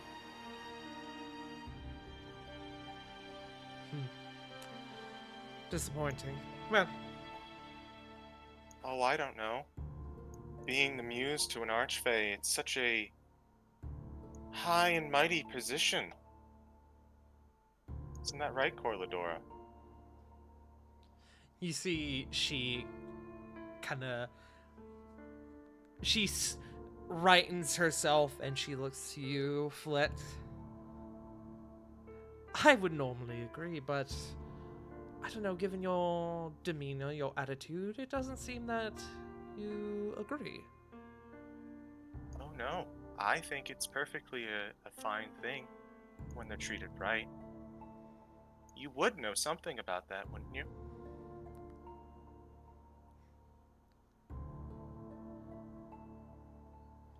Please, if you're going to accuse me of something, please come right out and say it. Let us not beat around the bush. You weren't always an archfey. In fact, I believe you were in the same very position that you had Druilla in before your station.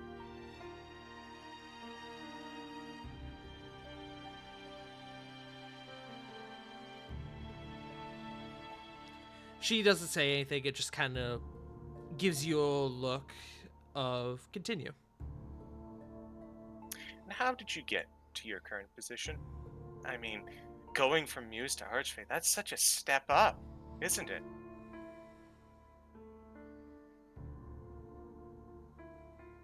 No, you got it as a gift. A dying one.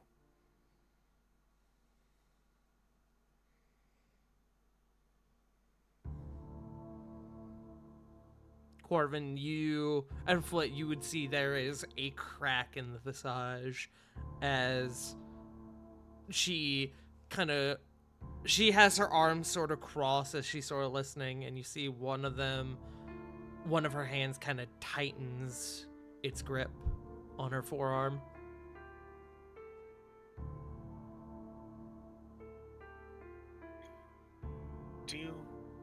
What were you like back then? Were you much like Druella? Or were you much like, well, the one you cared for most? The Archfey that came before you. Watch yourself. Really? Should I not have a moment to say something after all you've put me through, after all you've put us through? Surely that's at least something you can give me.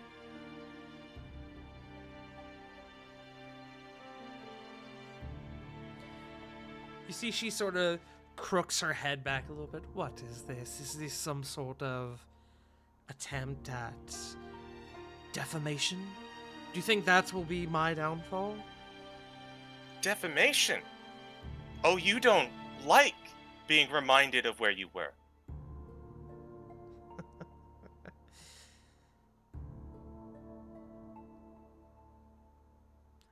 She kind of purses her lips after the little hint of laughter and just kind of gestures towards you to continue.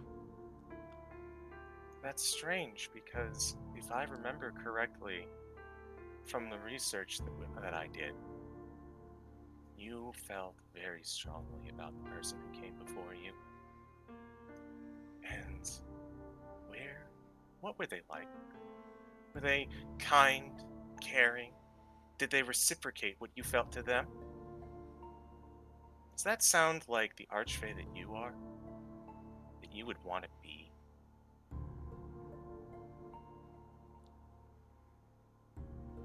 You've become decadent, nihilistic, the definition of selfish in all that time. How much did that gift mean when you got it? After all this time, what is more precious to you? The memory that this held for you? Or the power of your new station? Because based on your reactions, I'm starting to think it's the latter. Defamation. From where you came, from potentially happy times. Can you even tell anymore? What you did to me, to Druella, you made us prisoners to enrich your own life. Is it any wonder she tried to escape? I don't know if you're taking what I am saying to heart, or if you're about to lash out and rage at my words. But in either case, this was a shock to you. The loss of this necklace, this representation of who gave it to you. Maybe even thinking about just getting rid of us and Druella so no one would know that you have this. But to do so would only prove how far you've fallen. How the power has overshadowed your love. You've ruled for centuries and forgotten yourself in it because it was absolute. In a way, I'm doing the kindest thing I could think to do in this instance. To offer you a reminder, a chance to pull yourself out of this pit that you have dug yourself into, and remind you that underneath the tiresome decadence you found yourself in, that there are people willing to remind you that for all the might in the world, the will of a single person, a single muse, a single love, or a single lizard folk is still valid.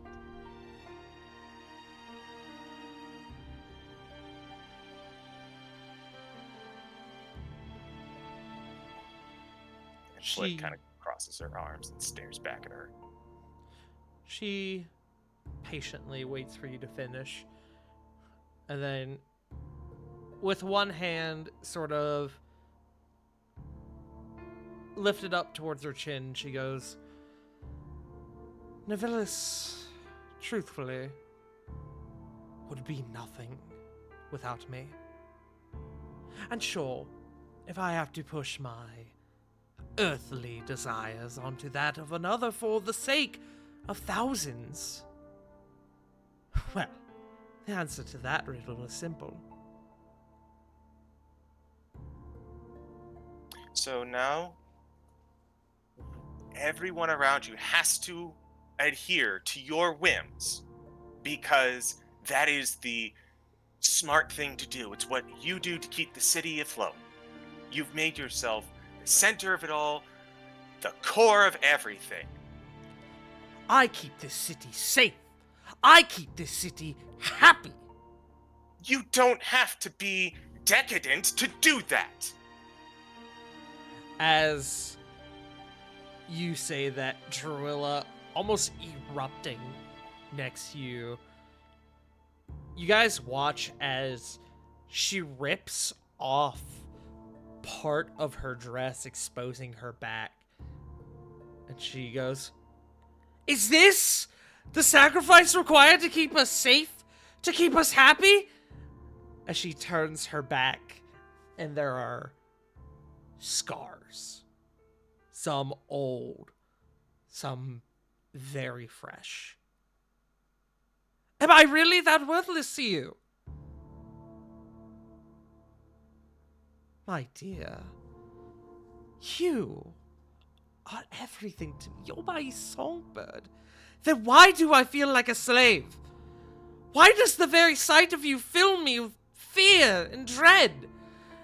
My time in the mirror was enlightening. In a sense, I learned what type of person power turns one into. How it corrupts and twists one's ambitions and desires. How it clouds your vision and tells you that you are right. And like a sick fool, you believe it. My lady, I do apologize for deserting your court. And yes, I confess to stealing from your grace, but let it be known that you forced my hand. My dear, perhaps we could... No! You sit on your throne and you spin your honey words, but without this, without me, you have no power. My voice is the one that keeps the people in your favor. You claim that Navilis would be nothing without you, but your twisted magics keep the people enthralled. You trust these people to think for themselves. That's what I'm for. You have no regard for others as long as they fall in line. You're not a queen. You're a monster. And there's a moment of silence. And Druilla kind of... Not Druilla. Corladora kind of looks off to one side. She thinks for a moment. Fine. You aren't happy, and so I am obligated, as your queen, to provide for you. So, tell me. And anyone, feel free to speak up at this point. It seems to be a free-for-all at this point. What exactly is it that you want? Do you want me gone? Do you want to subject these fine folks to political reform, perhaps? And how well will they take it when they find out that, I don't know, the one who has enchanted them so has now decided to take charge? How do you think they'll react? What is the plan here? Tell me what you want, any of you. We don't want a tyrant to keep us happy. She's more than a tyrant. At least the tyrant... No, I've already said too much. Corvin will definitely, try to step in between Corladora and Druilla. And he... Apologies. I had something, but I'm losing it fast. Here, I can help you. Roll me an insight check. Sweet.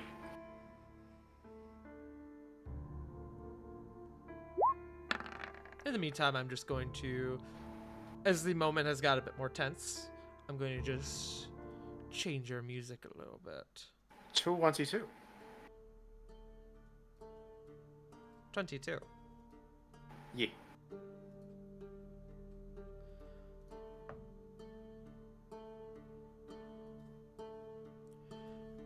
Corvin, you look to Drilla, and then you look to Corladora, and there is... I described earlier a crack in the visage, a crack in the mask. This Corladora that you see now is not the confident, arrogant, manipulative individual that you once saw her as. Part of you long ago saw her as a goal, the top of the mountain, the queen. You respected her, but now it's a mixture of emotions. You look through her, and now you see she has never, or at least not in a very long time, been confronted in such a manner. She's shaking. She's afraid. So that's how that looks from the outside. Drew, that is twice you have rendered someone with the inability to speak within 2 hours.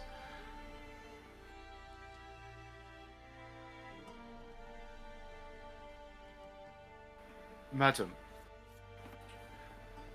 speaking as someone who cherishes everything that has been provided for not just myself and not just my own family, but for the entirety of our civilization, we could not be more thankful. But going forward, to prevent any kind of anything like this from happening, there has to be some form of shift, some form of change to where no one will ever try to challenge you like this. And that all just stems from trying to treat others as if they're not just pieces to play with. Going forward, we have to treat everyone as an equal. Making sure that they can at least breathe easy and have that be a genuine breath of relief. No longer can our civilization live in fear that their queen is going to get them in their sleep. Fear? I don't manipulate the fear of these people. I give them their heart's desire. That's what I do. I make them happy. But here's the problem. They make them happy because that's what they want you to think. There are so many people out there that live in fear, that live thinking that they are going to be snatched up and not see their families ever again. Hell, some of them have gotten their families entirely wiped out just because of your whims. The fickle queen, some say, in close quarters. They don't want to upset you. You see, she was avoiding eye contact with you until you called her that name, or stated that name, to which she finally meets your gaze again.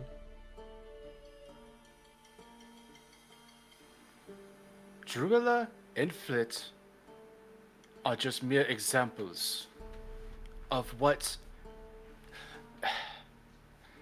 They're just mere examples of what could have been.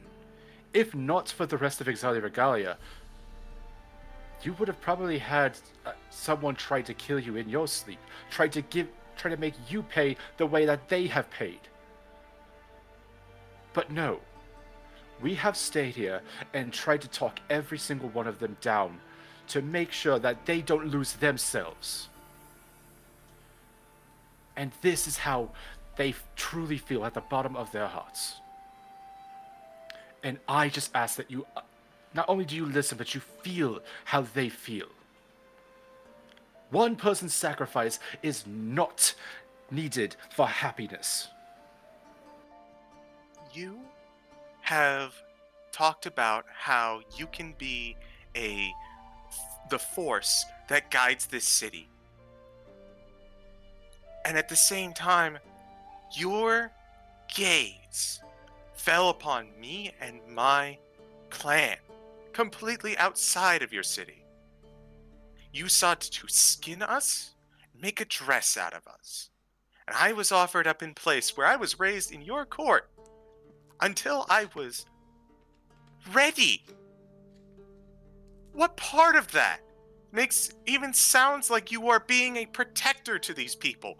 Where in any of that are you protecting the good people from me and my tribe and our oh so lustrous scales that you are wearing as we speak?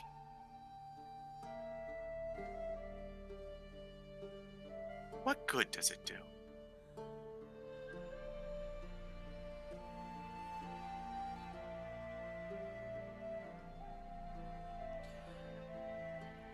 As this conversation has gone on, anyone with this is going to be a bit weird. Anyone who has proficiency in insight will notice that Corlador's stature has shrunk. And I don't mean like metaphorically. I mean very physically, as it looks like this once like 9 foot tall woman that you have confronted on several occasions. It looks like she's gotten smaller. Maybe now 7, 6.5.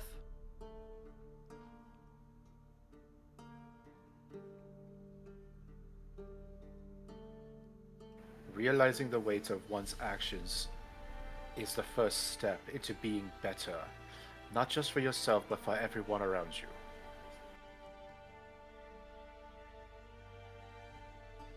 And in fact, could make the entirety of the Feywild even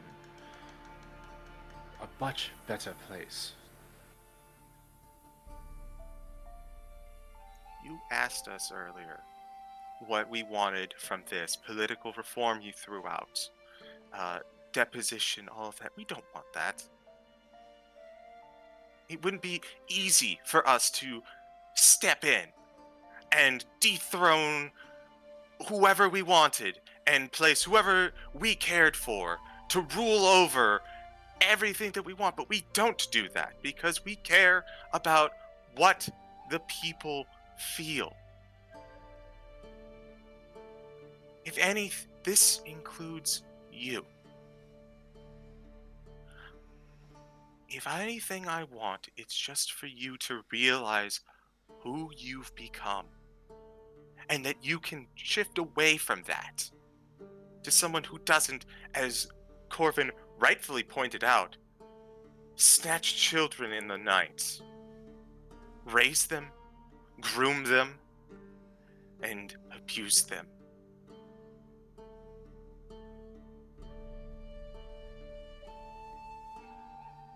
Corladora,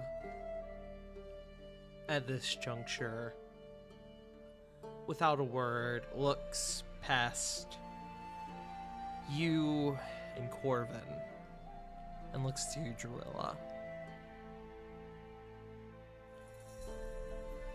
And she begins to approach. There's no hostile nature in her demeanor, but I must ask, does anyone stop her? Corvin would definitely try to put himself in between both Corlador and Drilla. Corvin, go ahead and roll insight for me. 23. There is an intense look of regret on this once proud queen's face. You are pretty confident it might actually be worth letting her approach to say whatever she needs to say. Despite his better judgment, he will step to the side, but he will be within arm's reach. Yeah. Drilla, surprisingly, despite the very visible fear and dread that she held before, whatever feelings bolstered her, emboldened her to speak out in such a manner, they seem to hold strong as she doesn't shudder as Corladora approaches.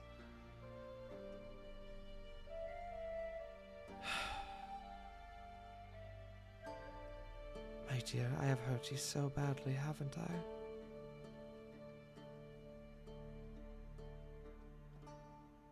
As her eyes kind of trace the lashes on Druilla's back, the scars.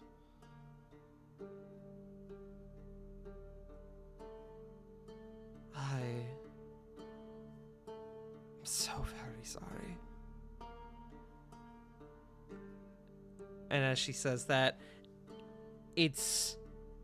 there's almost like this essence that escapes her. This is the first time in God's knows how long that she has ever properly apologized to someone, and it shows. A small number of tears escape and begin to trace their way down her face. Druilla seems to, rather than locking up, seems to almost open up a bit.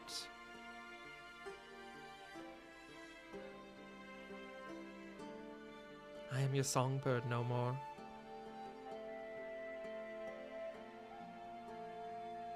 I know. Every aspect of my rule has been pursuing desires, wants. Not just for myself, but for that of my people, my kindred. I never thought for a moment about what they or I need. Not in this manner. Perhaps what it needs most is a newfound sense of freedom, or perhaps it's... I'm beating around the bush. I'm trying to find some manner in this where it plays out in my favor, because that's just the person I am, but that is not what you need. Or what you need, as she looks to you, Corvin. Or what anyone in Nivilis needs, no. What Nivilis needs is someone who puts the people, the populace, for their own self. That could be you. It just would take some time. No. No, I have rode this metaphorical horse for centuries. And I've heard a lot of people. And I thank you all for helping me realize that. Now, I think the time for secession is necessary.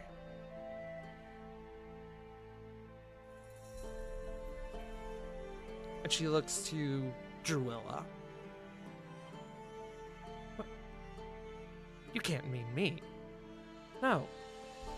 No, I don't want this.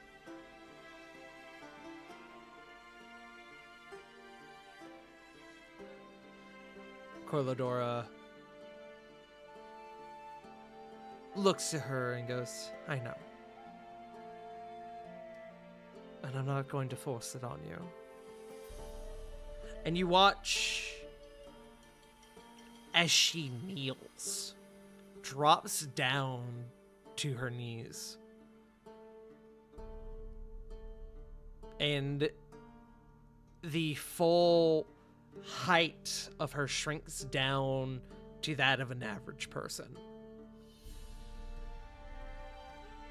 But I will ask.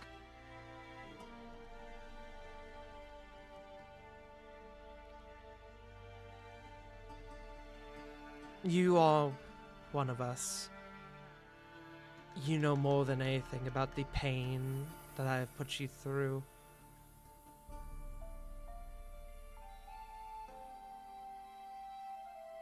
And I think you know what's like to be me. I don't know where you've been, but that glimmer in your eyes has changed. I think you know how to correct my wrongs, as well as your own. And Druilla kind of looks down at her hands, and then looks to you, Flit, and to you, Corvin. And she hesitates, almost asking for advice. Flit will simply look to her and go, mirrors are great for self-reflection, aren't they? Above game. Damn it, CG, you took the line I was gonna say. Oh, Bitch.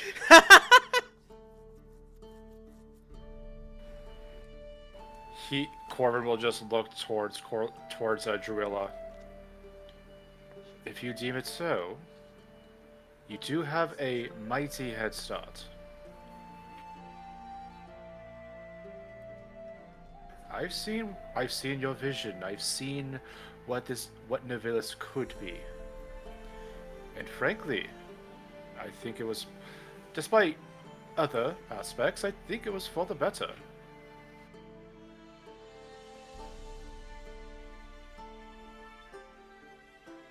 You're okay with this, she says to you. I don't know. Part of me would have thought you would have wanted this. Oh God, no! I don't want anything to do with politics whatsoever. Oh, trust me, there was a time to where that probably would have been the case, but I have, in my travels and in my, like, he's trying to do this as long-winded as possible, and in my stead meeting so many countless people, ruling and all of that does not suit me. No, the road, that's where I belong.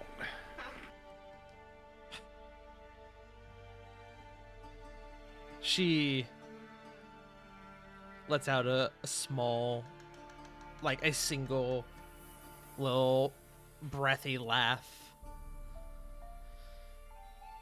And then she looks to Corladora, who at this point is just sitting there on her knees, her hands down at her side. And Druilla looks to your group. And then she shrinks down to the same elevation as Corladora. At this height, this new height that Corladora has taken, the two of their eyes are on level with each other. You have hurt me so badly. More than I have a thought possible. And I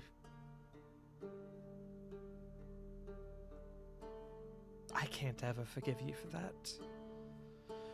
You forced me to find an escape, and in that escape, I created a world where I became you. And honestly, more than anything, out of whatever you could have and have done to me, nothing has ever scared me more than realizing that that is the person I could become.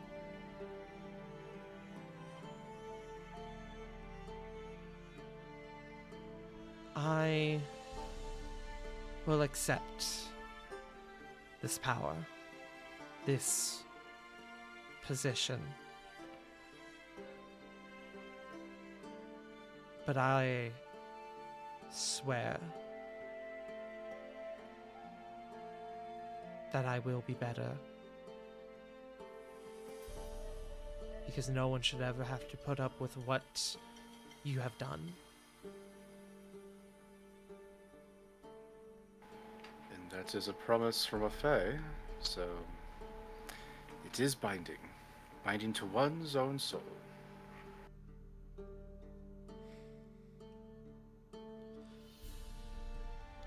Corladora, not even smiling. Pardon me. Pardon me. A few minutes ago, I say pardon me, all of me, a few minutes ago, would never have even considered this transaction, possibility, whatever you want to call it.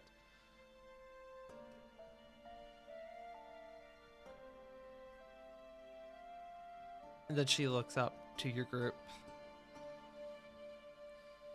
You all have been extraordinary.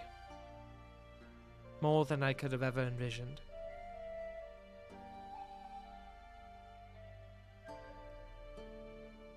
I am not a good person, no. That is abundantly clear. But as you said, Corvin, the first step is seeing your own flaws. He will just nod. And I am prepared to pay my penance. As she just kind of almost limply kind of puts her hands forward, almost rather just holding them out rather than offering.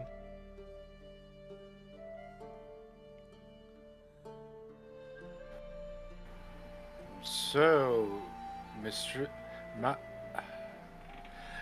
Ashanari, what shall be her penance?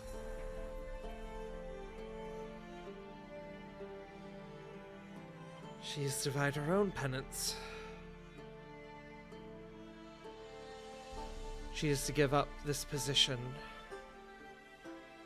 bequeath it onto me. And then exile.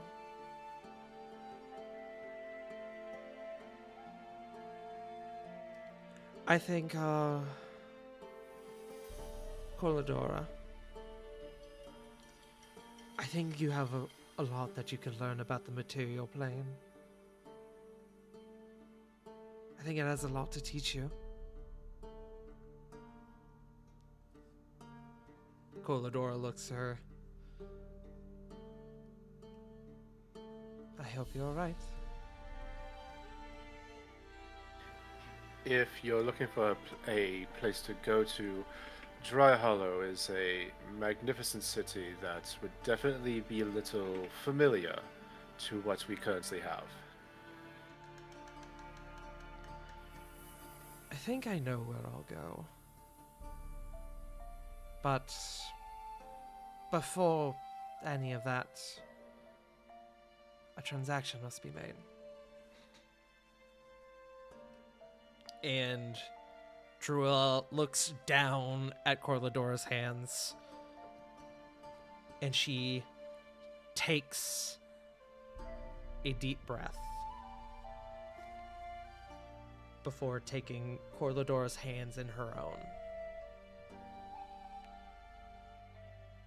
There is a aura swirling, gentle, that begins to appear around the two of them.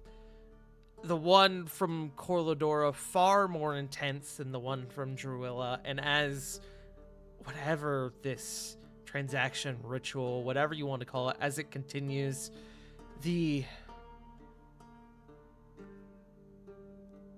aura around Corladora fades completely. As Druilla, inversely, swells, grows, brightens. Anyone who wants to, make me an Arcana check.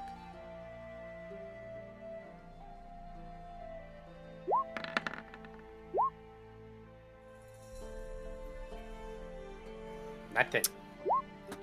Nat 20. Soft 20. 11. 15? Anyone who got a 15 or above, sorry, Rovan. This is a magical aura. This is, as plainly as I can explain it, Corladora giving every essence of magic that she has to Druilla. Druilla. Jesus. Drula.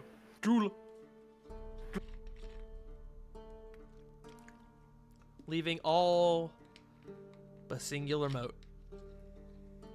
Or gifting all but a singular mote, which remains embedded in her chest. Druilla, as she releases her grip, even more so, as this aura from Corladora begins to fade, so too does her visage.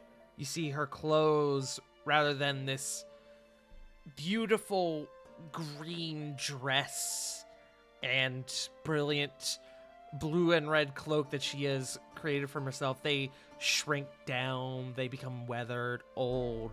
The cloak in itself, in its entirety, completely disappears.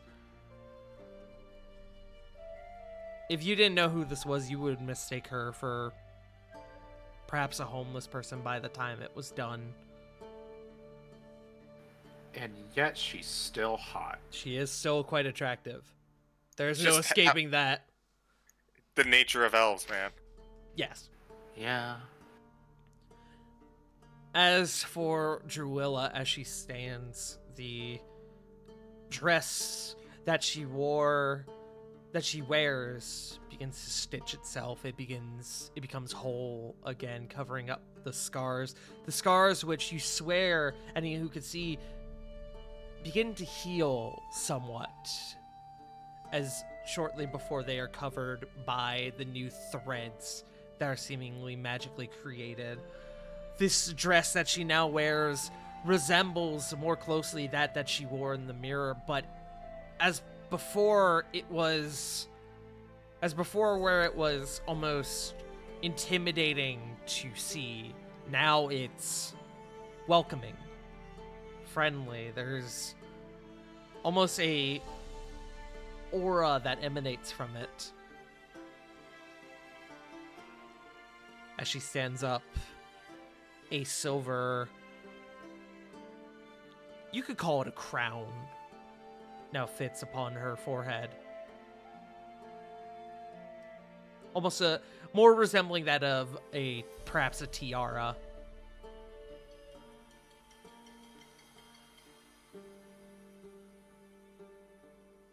She puts her hand out and offers it to Corladora, who takes it. And Druilla helps Corladora to her feet.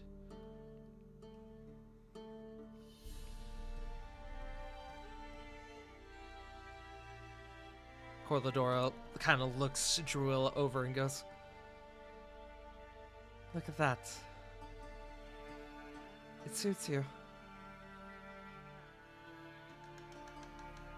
And Druilla sort of lets go of Corladora's hands and kind of begins to inspect herself, this new version of herself.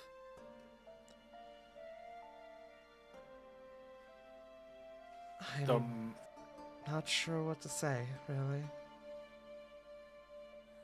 The moment she says that, Corvin is on hands and knees, bowing before Druilla. You see she's taken aback by it, like, almost immediately, like, "Oh, no, gods, please don't do that. Oh, I hate that. I'm sorry, it's proper protocol, I- Madame Ashanari. I will execute you. You couldn't even if you tried. You know what? I lied. Take it back. Take it back.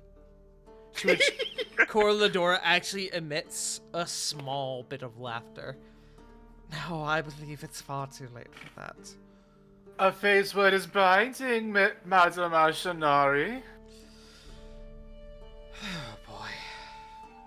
Yes, you will regret this every moment I am awake.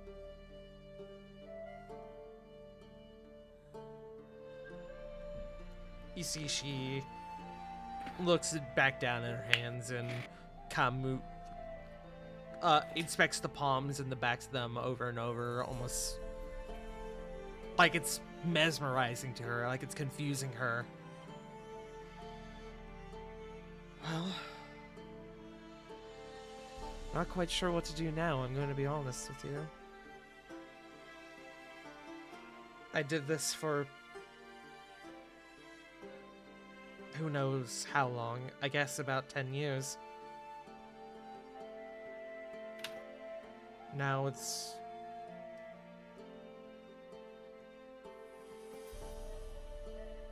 feels like a new experience to me.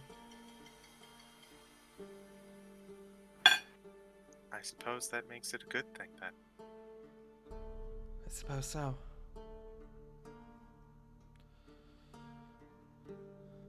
Corladora looks to Druilla and goes, "What you do now is up to you. I will not offer any sagely advice or wisdom. No, I think you are beyond that. As I mentioned before, you are everything. So everything you must be. My songbird."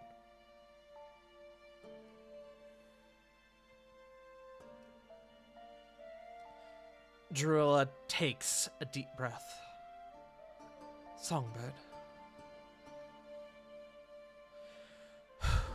All right. And she turns to a door towards the back of the chamber. And she approaches it. Does anyone else follow? I do apologize. Who's heading towards the door? Druilla.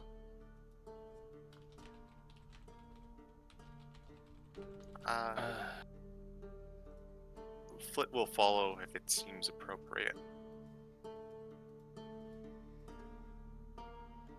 Same with Corvin.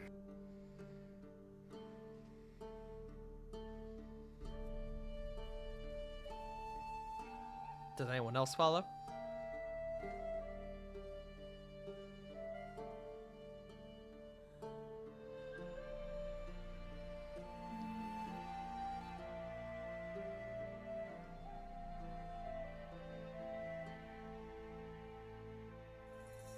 Guys?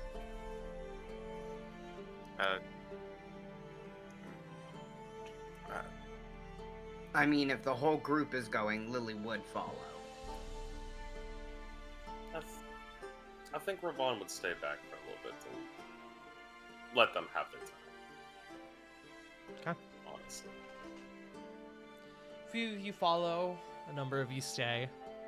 Corladora and in herself would actually remain within the chamber. Druilla goes over towards the back and she opens a set of double doors, one that opens up to a balcony that overlooks the city in its whole. I guess it's time to make myself known. And she closes her eyes. Do you want me to usher you in, madam? No, I have an idea.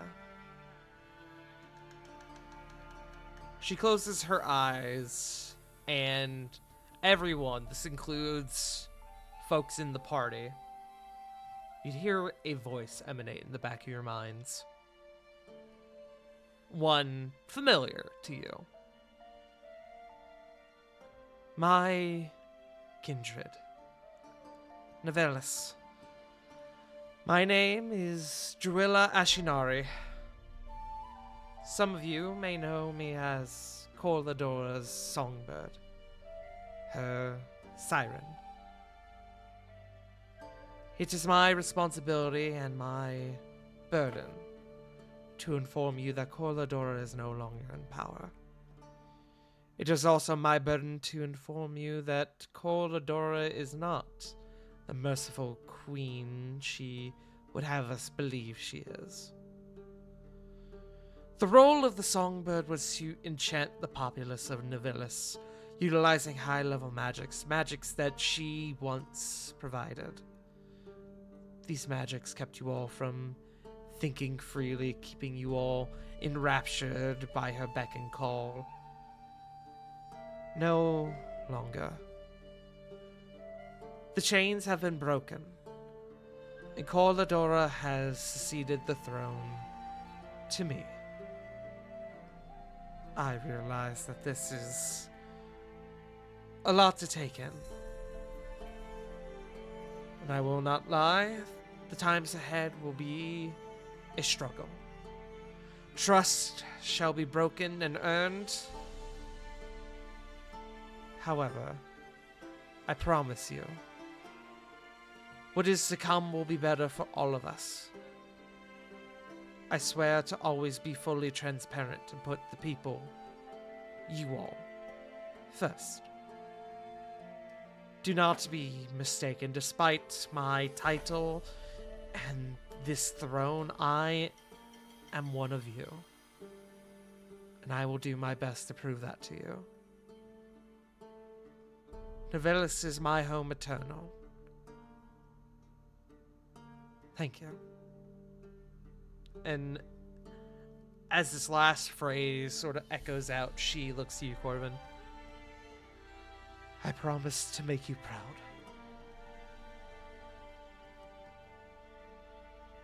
He'll give her a big hug and say,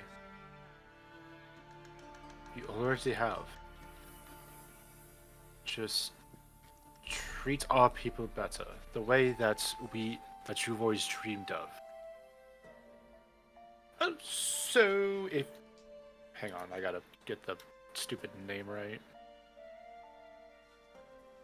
So if you could go ahead and give my brother Roland a job, that lazy bum needs to get off of Mother's couch. She lets out a bit of laughter. I will make sure to do that, yes. I have a lot of work to do.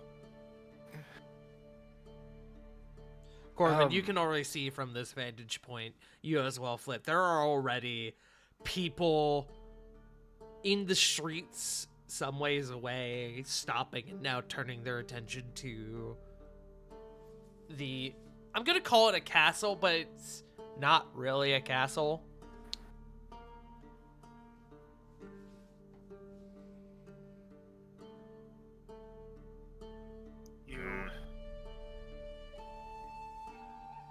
You understand the dangers of wants.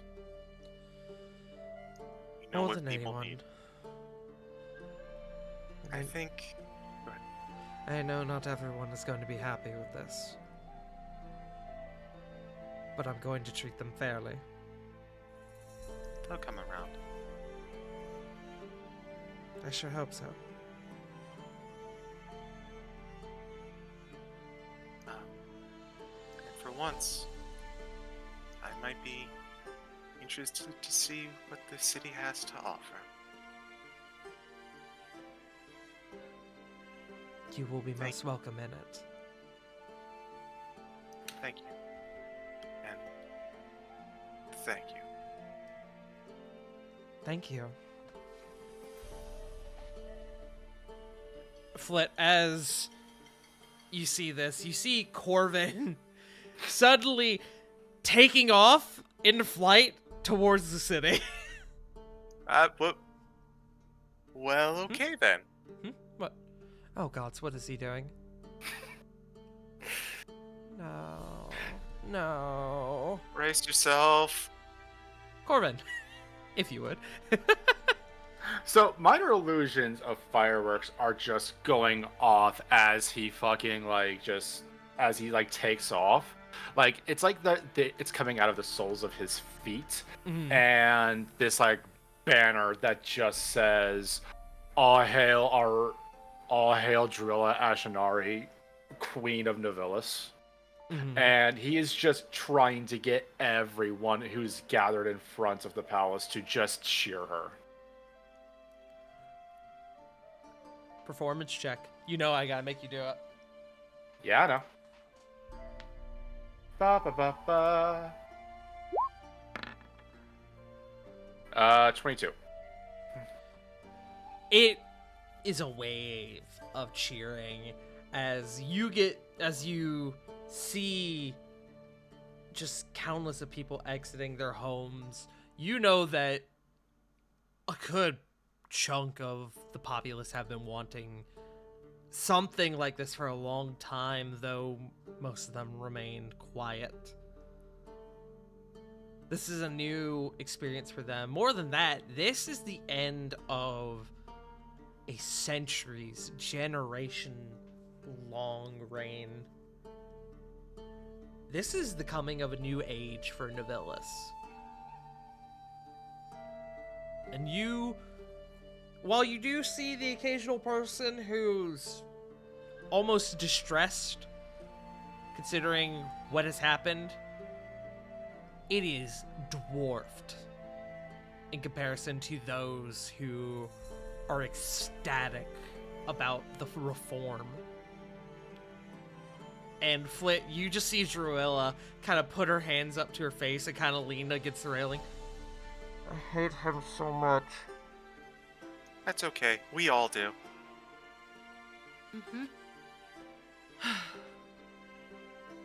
Well, whenever he chooses to circle back around, I believe we have business to discuss.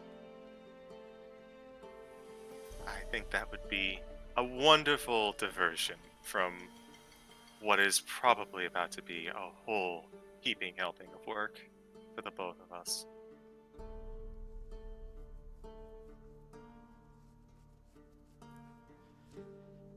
Corvin will touch down at this point to... It's weird. How could this, his default smug little smile get bigger?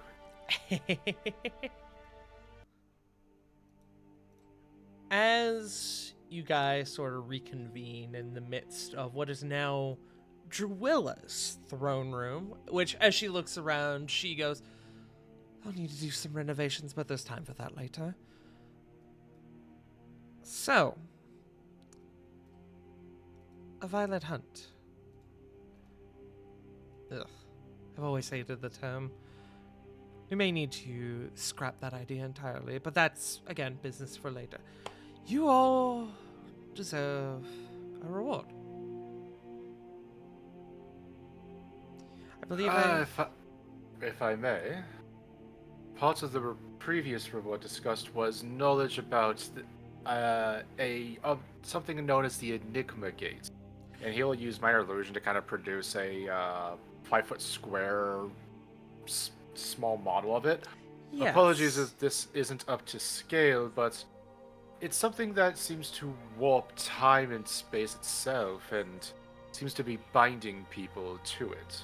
Yes, I thought I heard mention of my predecessor helping you all track down the Hellfire Assembly. Well, as luck would have it, I just spent a decade, relatively, learning about such an organization. My services are yours. That I just realized how much busier that's going to make me. Wonderful. But aside from that, you all have my blessing as the Songbird. You all now will be permanently registered as, well, permanent allies to the city of Nevelis. This place shall always be a safe haven to you and your friends. Should the need ever arise, you all will be granted the same status as the nobility here in Nevelis. And you, Corvin, as she approaches you and takes your hand. He does not resist. She takes a deep breath.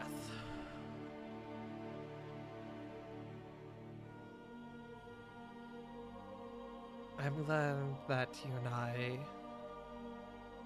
were able to find closure.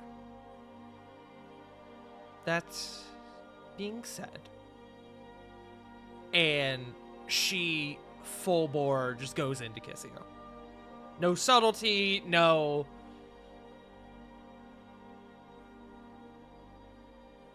Pretty much just that. Some part of him is very happy, like emotionally. I'm looking at every single fucking one of you. Hush. Mhm.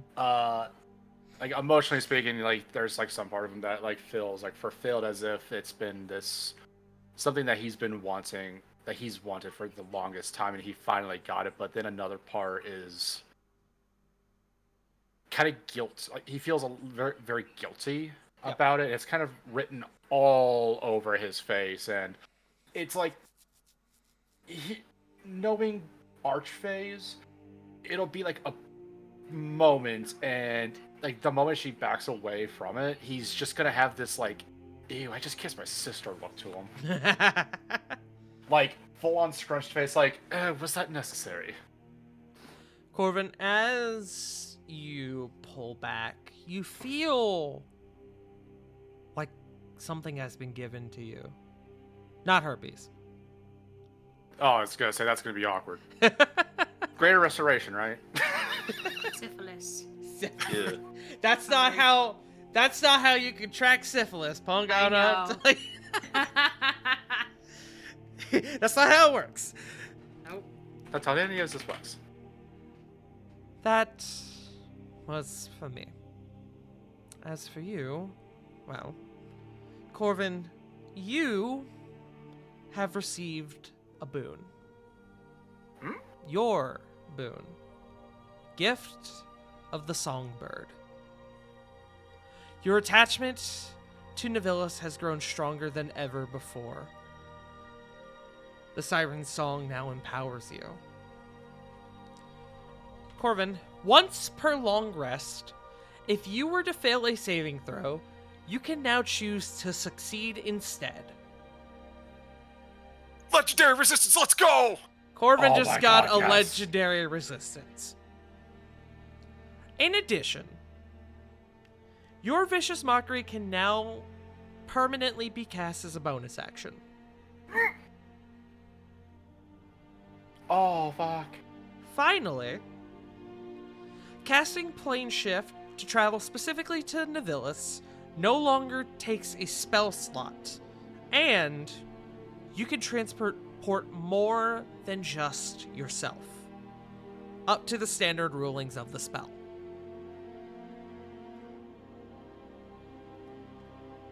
I'm going to send all this to you so you may add it to your sheet.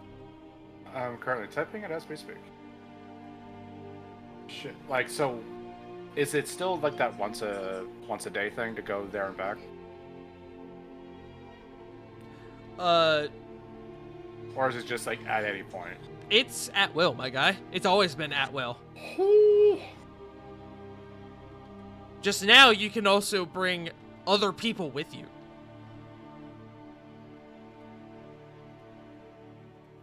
Oh damn! Yeah. You've been waiting a long time for your boon, so I made sure it was a good one. Thank you. And as I mentioned before, the rest of you gain a benefit to this. Or as Druilla mentioned before, the rest of you gain a benefit to this. You all now have the status of permanent allies with the city of Nivilus. This place is now a permanent safe haven to you guys. If you ever need someone to go, the city will take you in. And you will be granted the same status as that of what would be considered nobility here within Nivilus. Which I don't know if anybody has ever seen elven nobility. That's a big deal. I'm gonna bring my wife for vacation. You good? You Just- should. Dude, Elven Like- nobility just casually looks at his family. also bring Genia to live there. True. I just finished paying off this house. Fair. You could get a better house here. That's all I'm saying. Mainly because, you know, fucking mansions. True. Oh, also, if I'm going to be on, well, to be fair, the housing market in Dragon's Reach is probably in the shits right now after the attack. Yeah. A little bit. Yeah. Then again, this one is going through political reform, so who's to say? But, Fair enough. Corvin, you now feel empowered having received the gift of the Songbird. That is going to be applied with your level up that you guys are getting. So, He just feels like just as if the Feywild itself is at his fingertips, and he just like not trying to be a shit, not trying to like pull anything. Genuinely speaking, like full on like hands on knees, like deep bow towards Druilla. I don't say this as your friends, or anything. I say this as a citizen and I just say I thank you for everything.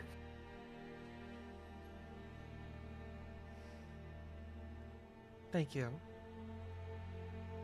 Because without you and all of you, really, I would have been lost. Stuck in that mirror doing terrible things for knows how many years. All of this, all of what has become of this place, has become of me. It's because of you all. Corvin, you found yourself good friends. They, to be fair to them, they're the ones who found me, and I kinda latched onto them like a fungus, and I haven't gotten a chance to get rid of me yet, and I'm riding that high for the longest time. And then you see as she looks to Corladora. And instead of having this look of malice, anger, she smiles. And she approaches.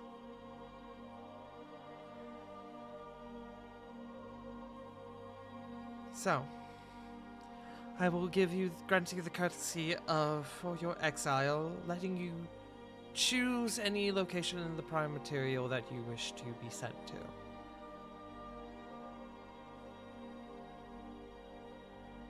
That is the best that I can offer.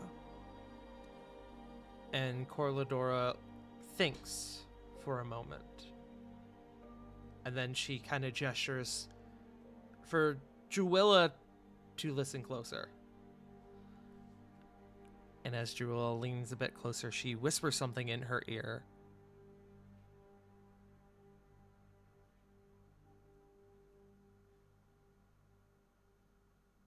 As a moment passes, as she whispers something in her ear, and as she pulls back, she goes, "All right. I can make that happen." And she begins to conjure a spell. And in the midst of it, Corladora looks to your group.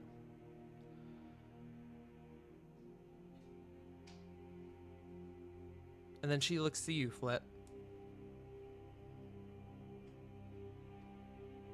I do not deserve forgiveness or kindness for the way that I've hurt you.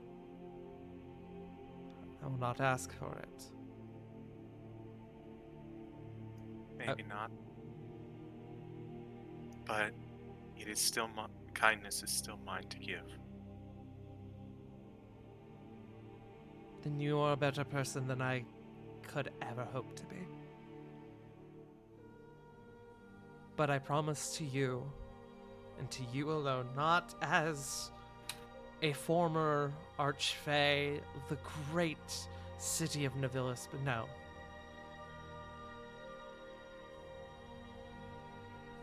As Corladora. I promise to you that I will be better.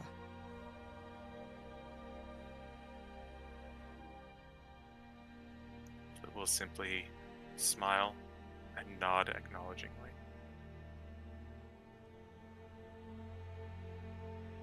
Then she looks over your group once more. I said it before. You all are extraordinary, and you will from this day continue to amaze. Always continue to be your best selves. But you don't need me to tell you that. I can already see it. Goodbye for now. Exilia Regalia. We will be taking our leave, Madam Ashinari, but I do need to head back to my home just to make sure my father doesn't shit a brick. Or my mother, for that matter. As Corladora, I got so used to saying Corladora. As Druilla continues to conjure the spell, she goes, "Go ahead. I will handle my business with this one. And then I suppose I will have to... I guess thinking about it, I have to go with you to handle business, or is it okay if I start working on things here first?" Oh no, don't worry about us. We will. It'll be a quick visit, and we're just gonna be popping back to Dragon's Reach while we take care of our own business. We have our own dangers to head off in the meantime. Then I will do what I can here, and I will reconvene with you at a future date where we can discuss the other part of our deal. That is fair enough, madam. And with that being said, it seems that your group exits the chamber of what was once Corladora's throne, and as you guys begin to make your leave, there is a flash of light. And any who would look back would see that Druilla and Corladora are no longer within the chamber. To sort of expedite things a bit, Corvin, you and your friends head back to House Alakir, and kind of, do you kind of sum up things with your father as to what happened? Do you Yeah, give he's him no the longer short up. and sweet, or do you give him the long version?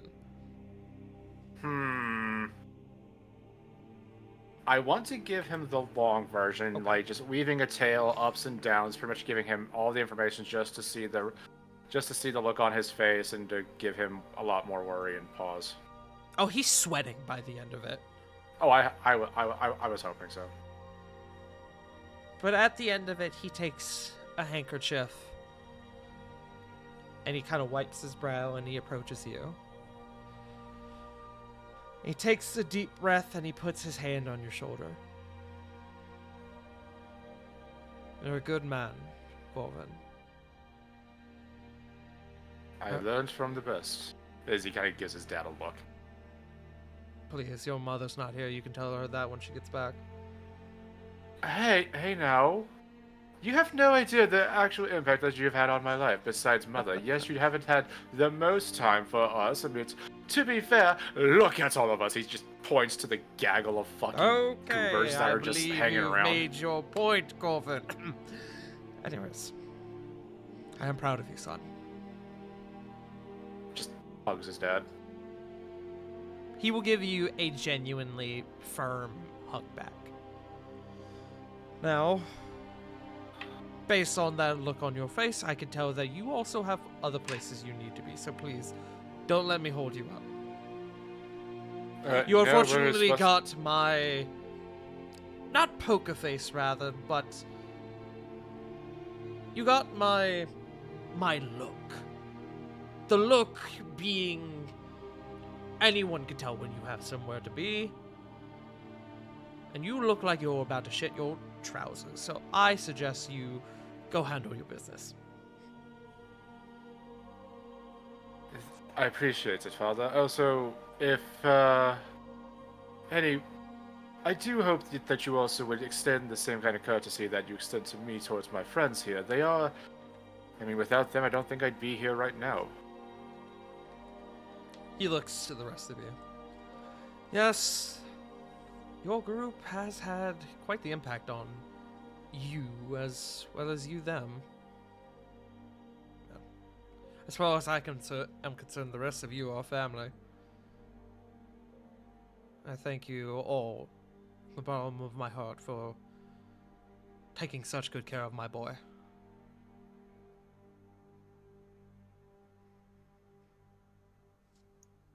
Of course. Wouldn't do anything otherwise. He's our friend. Annoying friend. Well, that's just how we Alakirs are, frankly. I was wondering if it ran in the family. The funny thing is, I'm not the worst. No, that he is not. He says pointedly, almost like, God, I know, I'm aware. As Cora and his dad are currently flashing back to his brother, who is still on the couch eating Doritos and watching magical TV. Actually, you would actually notice that when he says that, Corvin actually does make a pointed look towards a bit of a memoriam on the wall for Darfin Alakir. Someone who definitely looks like that he took a little bit after his mother, but has his dad's striking eyes.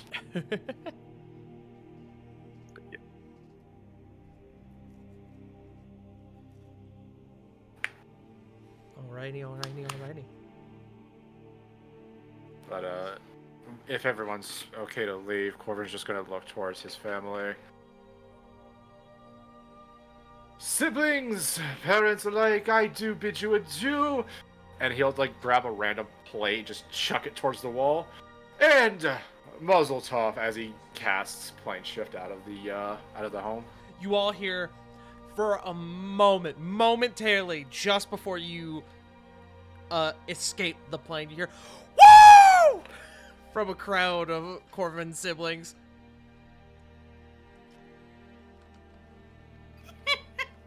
God, Hey, here. Hey, now that we've plane shifted back into the into Dragon's Reach, do you mind giving me a second for something? Yes. Let's fucking go! Let's go! Where's next? Are we home? Tell me when we're home. Corey's gonna do Alrighty. nothing but sob and hug Nexus. Gang. Nothing. Speaking of which, Corey, when the group gets back, Corvin hands you a bottle of the good shit, the fucking Yes! Fey wine. We return back. It has been some time.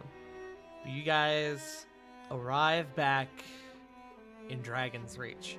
Dragon's Reach proper. It's I would been like to a send minute. message. You would like to send a message. Yes. Okay. So just before we get to that, to sort of set the scene, you guys touch down back in the meeting room. It is just your group in here. Corey, you're sending a message. Who are you sending a message to, and what does it consist of? She's sending it to Cedric. Yeah, I figured. Yeah. Yeah, I think I have 25 exactly, or 24. Anyway. Uh-huh. If you want to just send it to me to keep it private, you can, or if you want to read it aloud, that works too.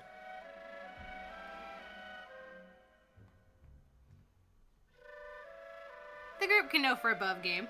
Okay. She's gonna send, get your highborn hindquarters back here. Period. Escaped weird future-like place with new info. Period. Your high general must be punished. Period. Be swift but safe, my heart.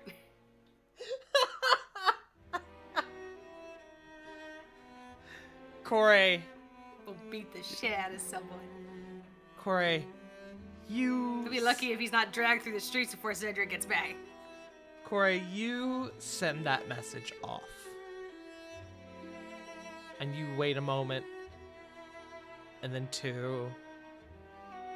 And then 3. Corey, you do not get back a reply. Oh dear.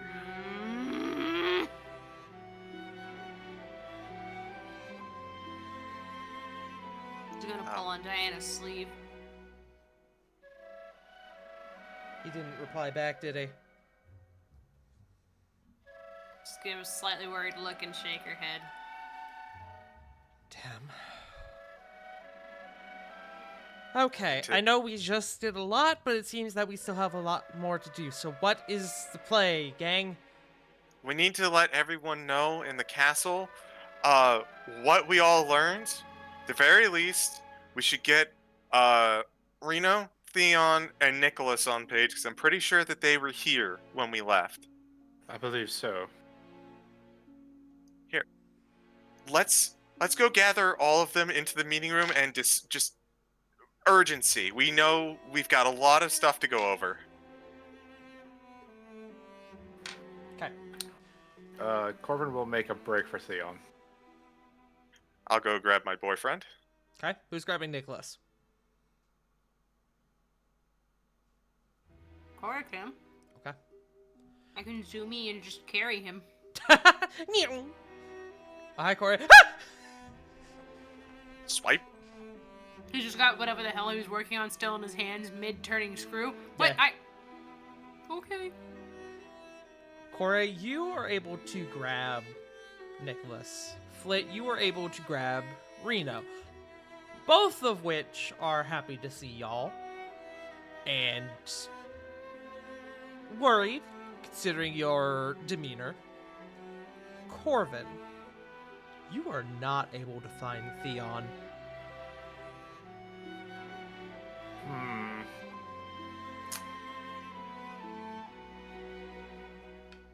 Diana mentioned that she doesn't have any of her, like, high shit, right? Like anything above a third? She has 1/3 level spell slot. And that is the highest she's got right now. Okay. So, then we might need that. Alright, so, mostly because I don't have anything lower, so at 6th level, Corbin's gonna cast Sending to Theon, asking about his location. There is some news that we have stumbled upon of urgent importance.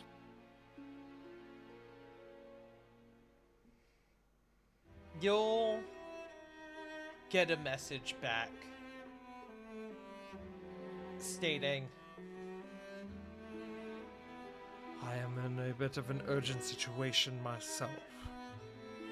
I will return when I can, but I can't promise anytime soon.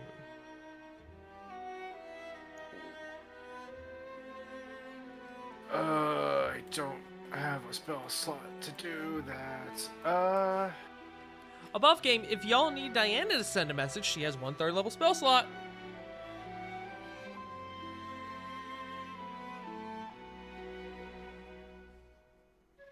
A fair point. That's fair. Can Reno send messages? That is a good question. Let me look at a stat sheet real quick. I would 'Cause presume he can. It's like, I don't think Sending's a Warlock spell. Warlock but... is not a... Hold on, I'm double checking. I don't think Warlock or Sending is a Warlock spell, which is why I'm Yeah, I don't confirming. think it is. It sure isn't. Never mind.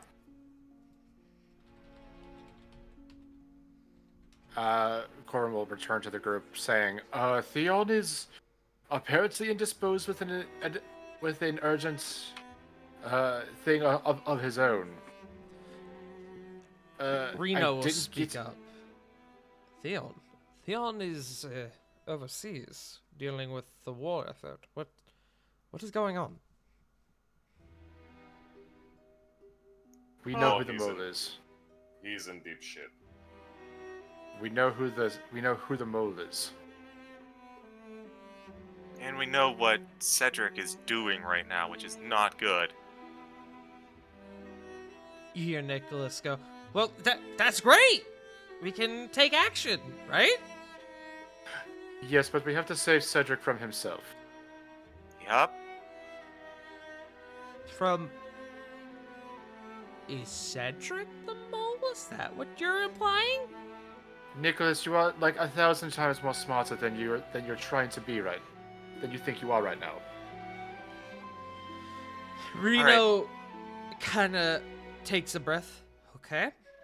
That is a lot to process. So, what did you discover? Point 1. Who is the mole? It's Amadeus. I see why that's a problem. Here, let's go over how we came about this knowledge real quick. Oh my god, that mansion was horrible! As we fast forward through the lore dump, Yeah. as we fast forward through 4 months of info, So, you can see why we're on a bit of a timetable. yes. Cedric he's about to turn himself into Bonehead. Knowing Cedric, and considering the timeline of recent events, I wouldn't be surprised if he's done it already. Which means you weren't able to get in touch with him, right, Corey? No. They probably have him in an anti-detection area. Or he could simply be unconscious. Also Or, true. worst case scenario, he could be dead. But if based on what you said is true, reason is to stand that he is not. Sorry, I say if what you say is true. And it came out different from what I meant to say. But if this Druella, of her visions, this world she created, if all that information is accurate, then stands to reason that Cedric is still alive, which means that there's a chance to save him. Which means there's a chance to expose the mole before he circumvents the blame onto Theon. Wow, this is a lot of information. And there's more to come. Gods. Thankfully, the info that we've gotten is some of it's going to be coming later. Miss Drilla said that she'd have it more for us when she gets everything in order. But for now, that is the most immediate problem is Cedric and Amadeus, which I don't even know how to go about doing dealing with Amadeus at this point. Nicholas speaks up at this point. Well, based on what you said, it sounds like our friend Theon is a bit indisposed at this point. May I make a weird suggestion? Weird how? In that it might not be what you want to hear, he says with a strained smile. What? Alright. Don't get mad. Hear me out. I know you guys are rushing to get out there and go save Cedric, and Theon is out there trying to... Well, Theon's at risk. But based on what you said, it seems that you guys get out there anyway. If it stands to reason that Miss Ashinari's, I think that was her name, if her visions were correct, if they're accurate,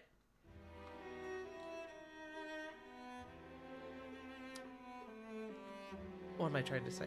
Okay, if things are bad, or they're going to be bad, it seems like you guys are in a place where you're going to get involved anyway.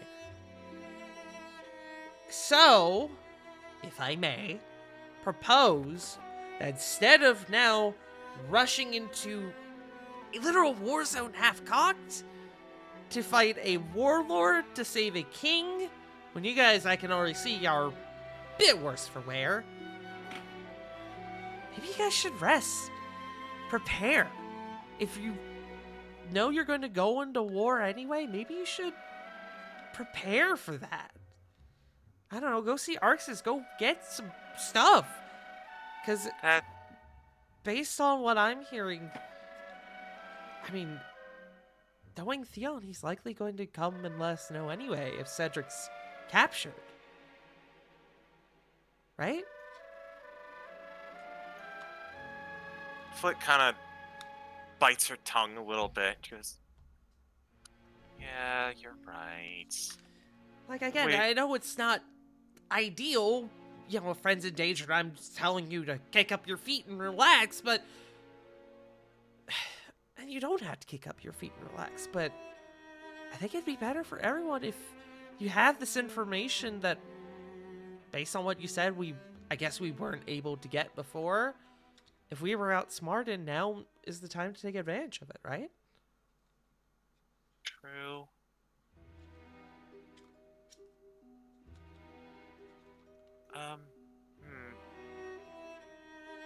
Okay.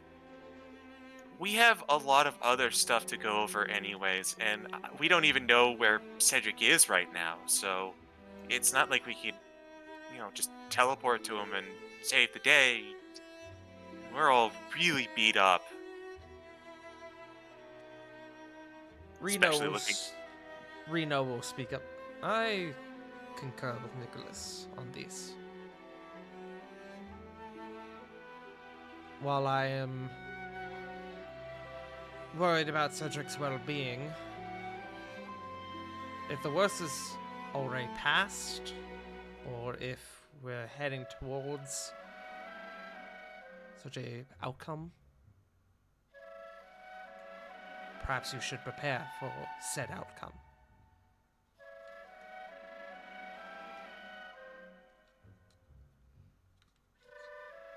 I think that's a good idea. And I do think I know one place that we can start with. And Flit is going to pull out a piece of paper and start scribbling on it. Okay.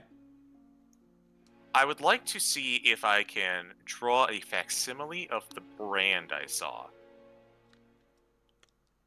Okay. Make me history check with advantage since it happened within not even just the last 24 hours, a couple hours ago. Also get inspiration since I assume the one I gave you has already been long since passed at this point. Yes, it has been more than 10 minutes. I'll roll. It's a D12, right? Yes, 12. Spicy. 24. You are easily able to recall the brand and you are able to trace it. So, and I will have a visual representation of this brand. I just did not take the time to create it during my vacation. Understandable. As Flit kind of produces this paper, does this look familiar to anyone? Since I'm able to see it, can I roll Arcana? I would say only those with proficiency in history can make a roll, and even so, you would have disadvantage. Fine by me. Disadvantage? Only if you No, have. just me. Only if you can only roll if you have proficiency in history. I got it. Yeah, it's You do, disadvantage for okay. me because I'm not from here. Well, no, it's disadvantage for anyone who rolls. Oh, my Yeah. bad. Yep. 13's not bad. 9. It's not bad. Let me roll for Reno and Nicholas. Good roll from Reno, not a bad roll from Nicholas. A 13. Rovan and Corvin, you guys are unfamiliar with this mark that you've seen. Reno, though, even Nicholas seems stumped by it, but Reno goes, I feel like I've seen that before. In fact, I know I've seen this before. Where? May I borrow this? As he kind of gestures for the paper. Hands it over. Offers the pencil as well. I am going to Quill. borrow this. I know I've seen this. I just need to find where. So, I will take this for now and I will get back to you on it. Flit nods. And she'll just kind of just look on over to Corbin. This was on the back of your neck. Oh. Oh, see, I thought it was an actual tattoo like you mentioned, and that makes more sense now. It's gone now, which makes it even more confusing. Hmm. And you said the moment I got that, I was compliant to Elrock's whims?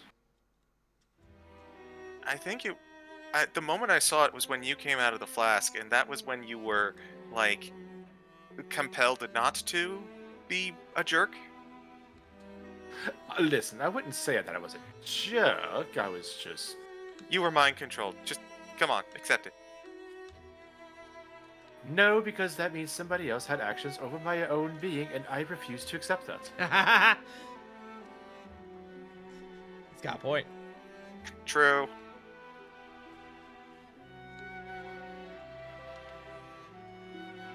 Alright. My mind is a palace. Drop your shit.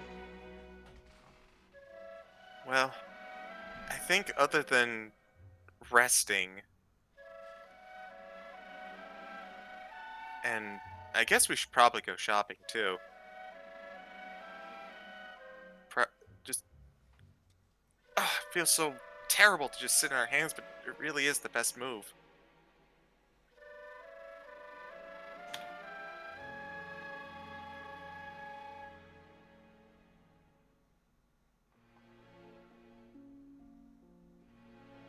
So Shopping I time. get- Shopping time.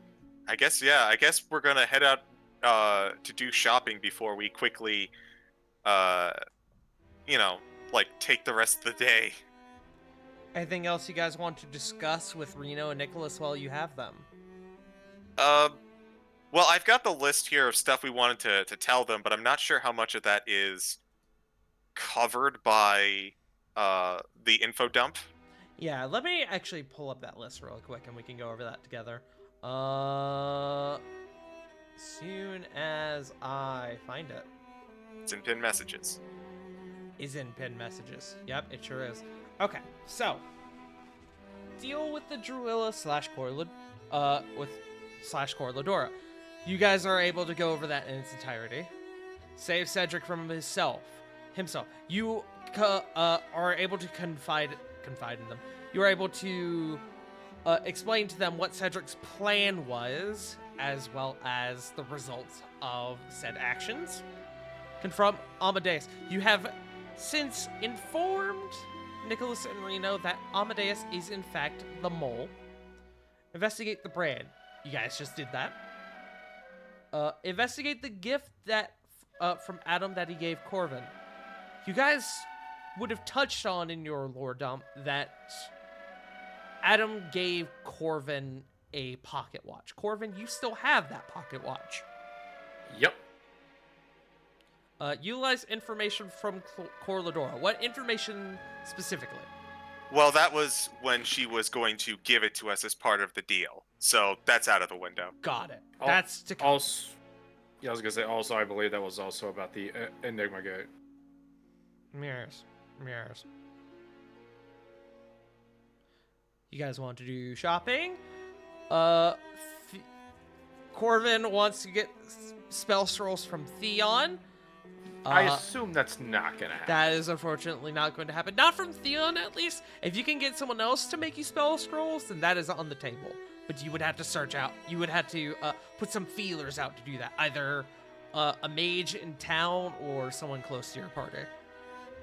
So what you're telling me is that I need to go into Theon's office, grab the vault, and then take the vault to Arxis for an under-the-table request.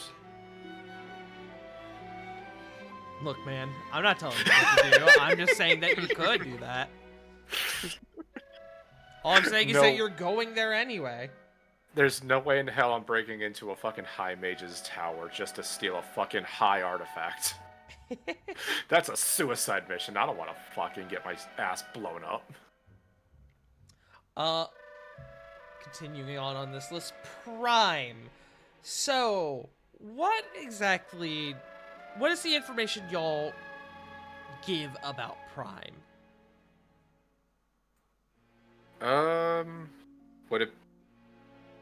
Could it be that that's what Aurelia's end goal is to create Prime from Nexus? Like from the essence of Nexus that they took?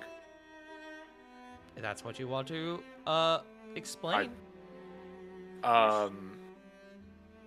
Is that okay with everybody else? I have no problem with that. I would like to mention that when it comes to Prime, we should also kind of let it be known that Prime kind of wields the powers of every major entity that theoretically exists. Yeah, That we have definitely. come into- Yeah. I agree. We need to reinforce what the power of How scaling big is here. of a threat Prime is. Yes, This is I basically- presumed y'all were gonna do that. This is basically the closest thing to capital G-O-D. we're My fighting. big question for this was whether or not you were going to confide in them that this is the end goal for the Hellfire Assembly, is Prime. To the best of our knowledge, that's the case. So I think that's what we're gonna tell him. Cool. Yeah, and that we don't know what the hell happened to Normandyr. So it's a coin flip on what the hell happens. Cool. You relay this information to the two of them. Marissa's Phoenix form. I would say you guys would have mentioned that during your fight with Druilla and Marissa. Mm-hmm. The Elrock blueprints. Remind me, I believe y'all took some of these blueprints. Yes, we did. did. I was just gonna say, if we didn't, Corvin has a keen mind. He could redraw them. I am going to presume that y'all would like to give these blueprints to your artificer, to your in-house artificer, Mr. Yes. Nicholas, as well as Sindri. Yeah. Yeah. Cool. Noted. And then the last 3 are obviously not part of the bullet dump. Could I make a recommendation to bring up one thing to the old guard? Sure. The crazy argomancy fueled magic to what happened to the guards, quote unquote. Oh, that made them like super immortal? Yeah, as well as bringing up who's still alive in that time, who died, as well as Who's still alive? at that point that we knew of. And Here's the funny thing. You guys turned that shit into Link's Awakening. It doesn't exist at all now. Oh, I just started playing that again. You guys ever yeah. seen the island disappear after awaking the windfish? Spoiler warning! I have never touched a Zelda game in my life. Link's Awakening is Nope. like 87 years old. Damn. It's crazy. I think there's the remake that's on the Switch that I've kind of touched, but There is a remake on barely. the Switch that came out in, I think, like 2019, yeah. It's very Yeah. cute. It's a very good remake. I Yes. liked it. It's like Anyways, saying the but nevertheless. spoilers for Sixth Sense. So, from this stage, I'm going to kind of go back later and compile all this information that you have given to them and kind of make notes to myself as to what these two now know. But it seems that your group is going to go shopping. Yes. Cool. Noted. Noted.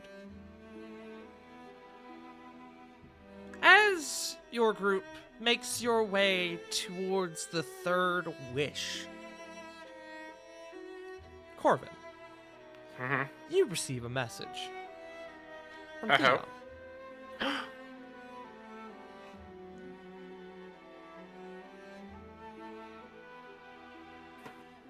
I was planning to reach out to your group when in the near future.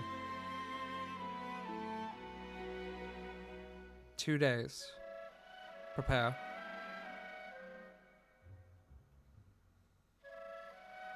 Oh. He will respond.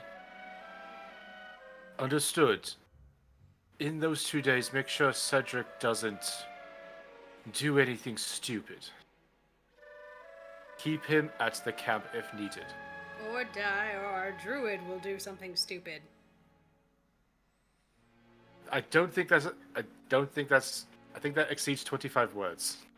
There is a pause. And you regret. You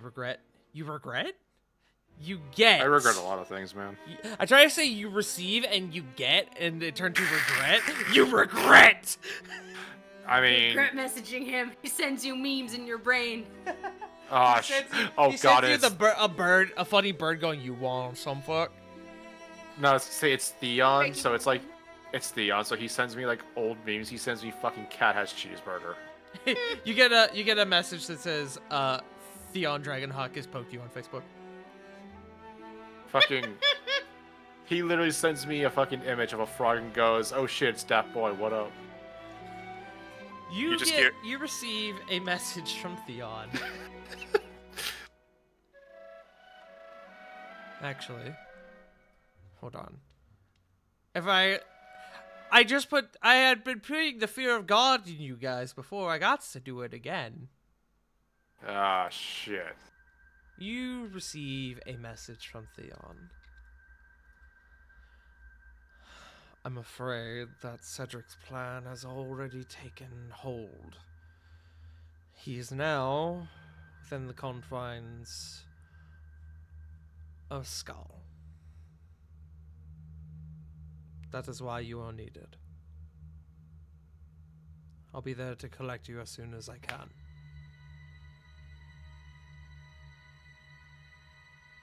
mostly because I don't want to wake the people inside my house. Corvin just, like, as part of the response, and he just, out of nowhere, no context needed, just shouts out, "That's fucking idiot!"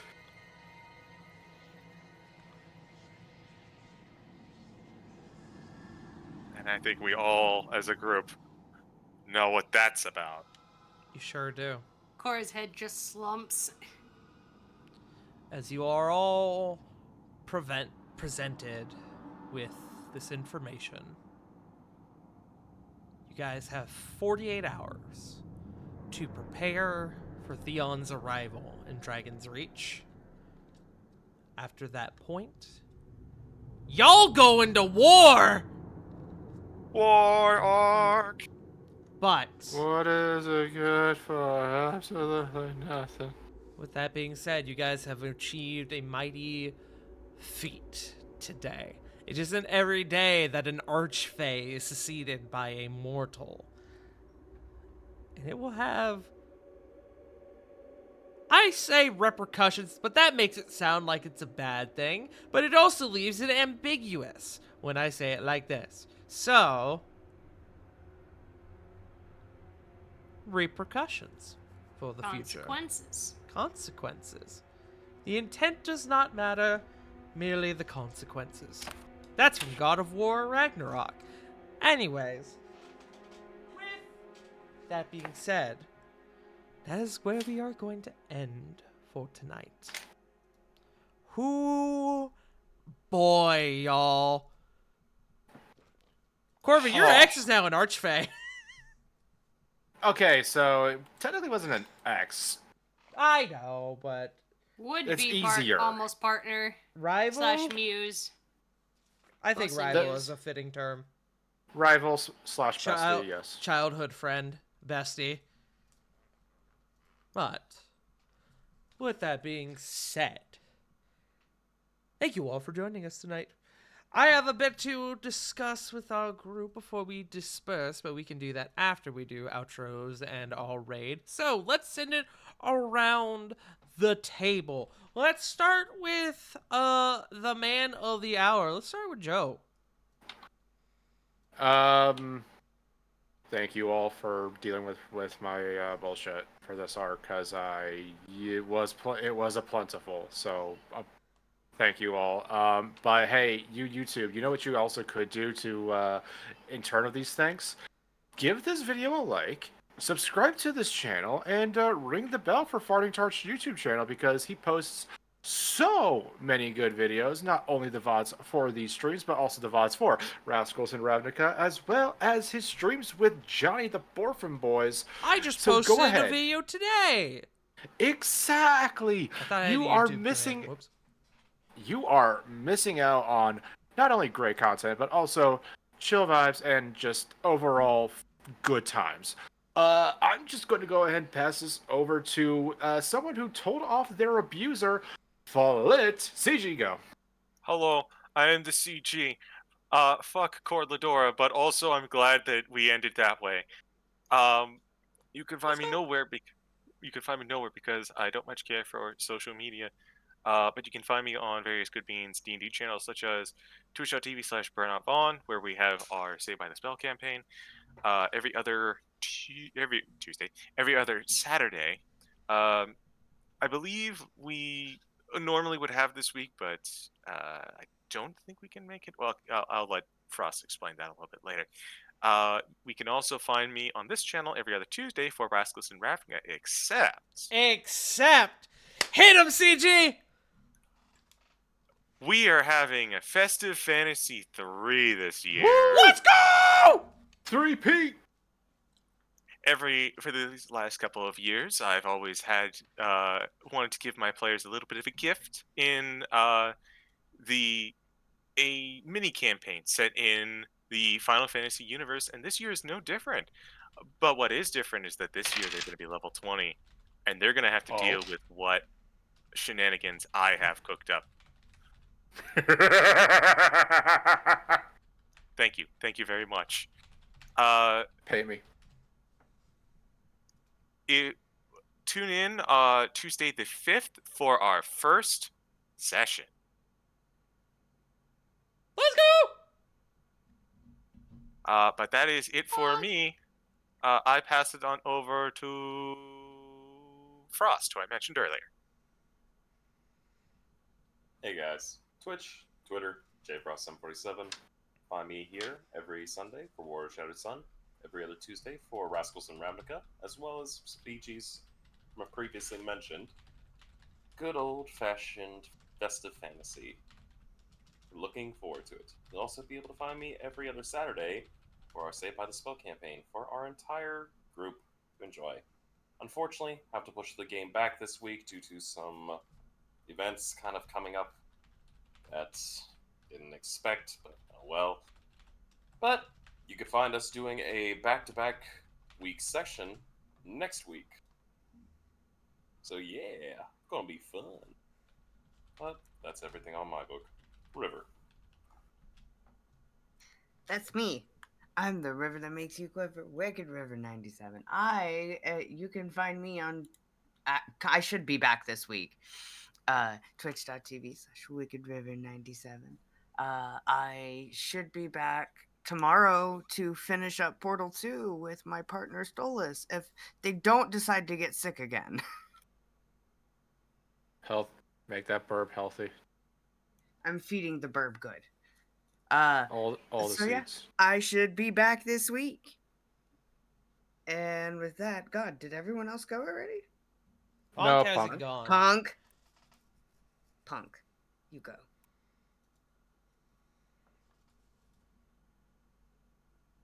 I grab Punk. I grab her. I fucking. Fucking Punk. Man, that is wondrous on my eardrums.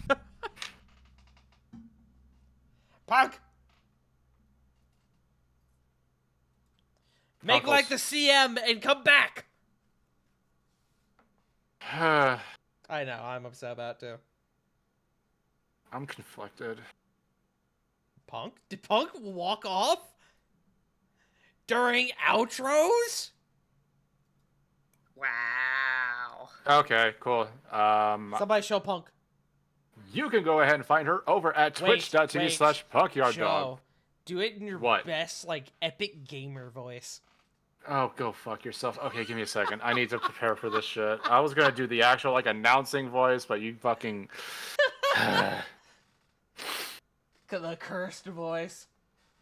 Hey everybody, go ahead and follow her at twitch.tv/punkyarddog. She will be streaming momentarily, so don't miss out on the epic goodness and good vibes. I hate myself. That was so good. Thank you, guys. Thank you, Celeste. I love my wife. She's so supportive. I know. Joe, I don't you get deserve her. inspiration if you don't have it already. I burnt it already. Thank you. Thank you. Oh, fuck. Oh, that's funny. Okay, anyways. The trick is to be as nasally as you fucking can. Sure is. Huh? Alrighty. Well, with that being said, I suppose it is just me. Hello, guys, gals, non-binary pals. It is I, your favorite pastry of the shitting variety of Farting Tart. You have already found me here at twitch.tv/Farting Tart. I've been away on vacation for a week. Oh yeah, I had a bun here. There was Thanksgiving. I got a week off of work. It was pretty good, and it was definitely needed because I was hella burnt out just on everything, dude. So, yeah, but I'm back. Streams are going to be coming back up to a regular speed, sort of winding back up a bit. But we're going to be doing things soon. We're going to be doing Festive Fantasy through the month of December, as we mentioned before. We're going to be getting back into Bearers of the Torch on Sean's channel. I don't think that's this week. I think that's next week. I need to confirm about that. And we got our Dark Souls 3 race coming back this Wednesday. So if Bearers is this week, fuck, I just played something on Wednesday. But I don't think it is this week. No, it is not. Actually, thinking about it now, because it was supposed to be Thanksgiving Eve, and that didn't happen. So yes, this week, Boyfriend Boys race, getting back into Vampire the Masquerade with Nero. Going to be doing Festive Fantasy starting next week. But I had an idea recently, and I want to throw it in the direction of the chat because I like it. I was talking about it in my Discord. I might be starting a... I'm dropping shit! Sorry, Doug. I might be starting a Dark Urge playthrough of Baldur's Gate 3 soon on stream, where everything is going to be randomized. Obviously, this doesn't apply to combat, but say a dialogue option has 4 choices, I'm going to fucking roll and see what dialogue option I pick. I'm going to let my playthrough be randomized, be given death or mercy by the grace of the dice. So, that is currently something I'm brainstorming. I want to kind of gauge interest, but be on the lookout for maybe that in the near future. That might be on Mondays or something before a Eidos game, which Eidos is back tomorrow, I think. Nice. Eyes emoji. Hold on. Jake! Oh, hey, there you are. Hey, Jake! Are we doing Dairy Queen tomorrow? I am before Jake is like, you want to go to a Dairy Queen? You want a blizzard? He's Man, not we can go answering me. I tonight, don't bro. think he hears me. But I believe Dairy Queen's tomorrow. So, yes. Anyways, all that nonsense and goodness.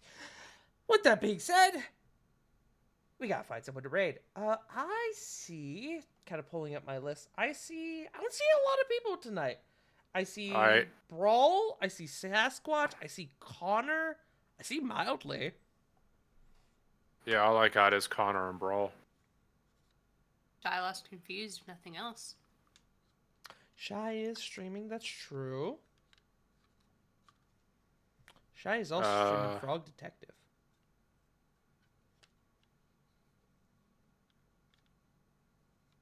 Any other suggestions before I pick one?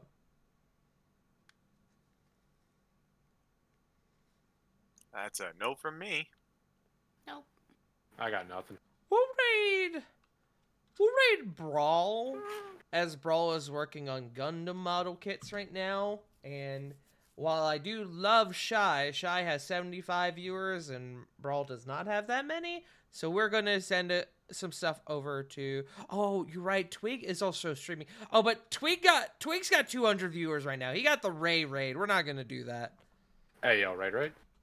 The raid, if you will. So we're going to send our love over to Brosif.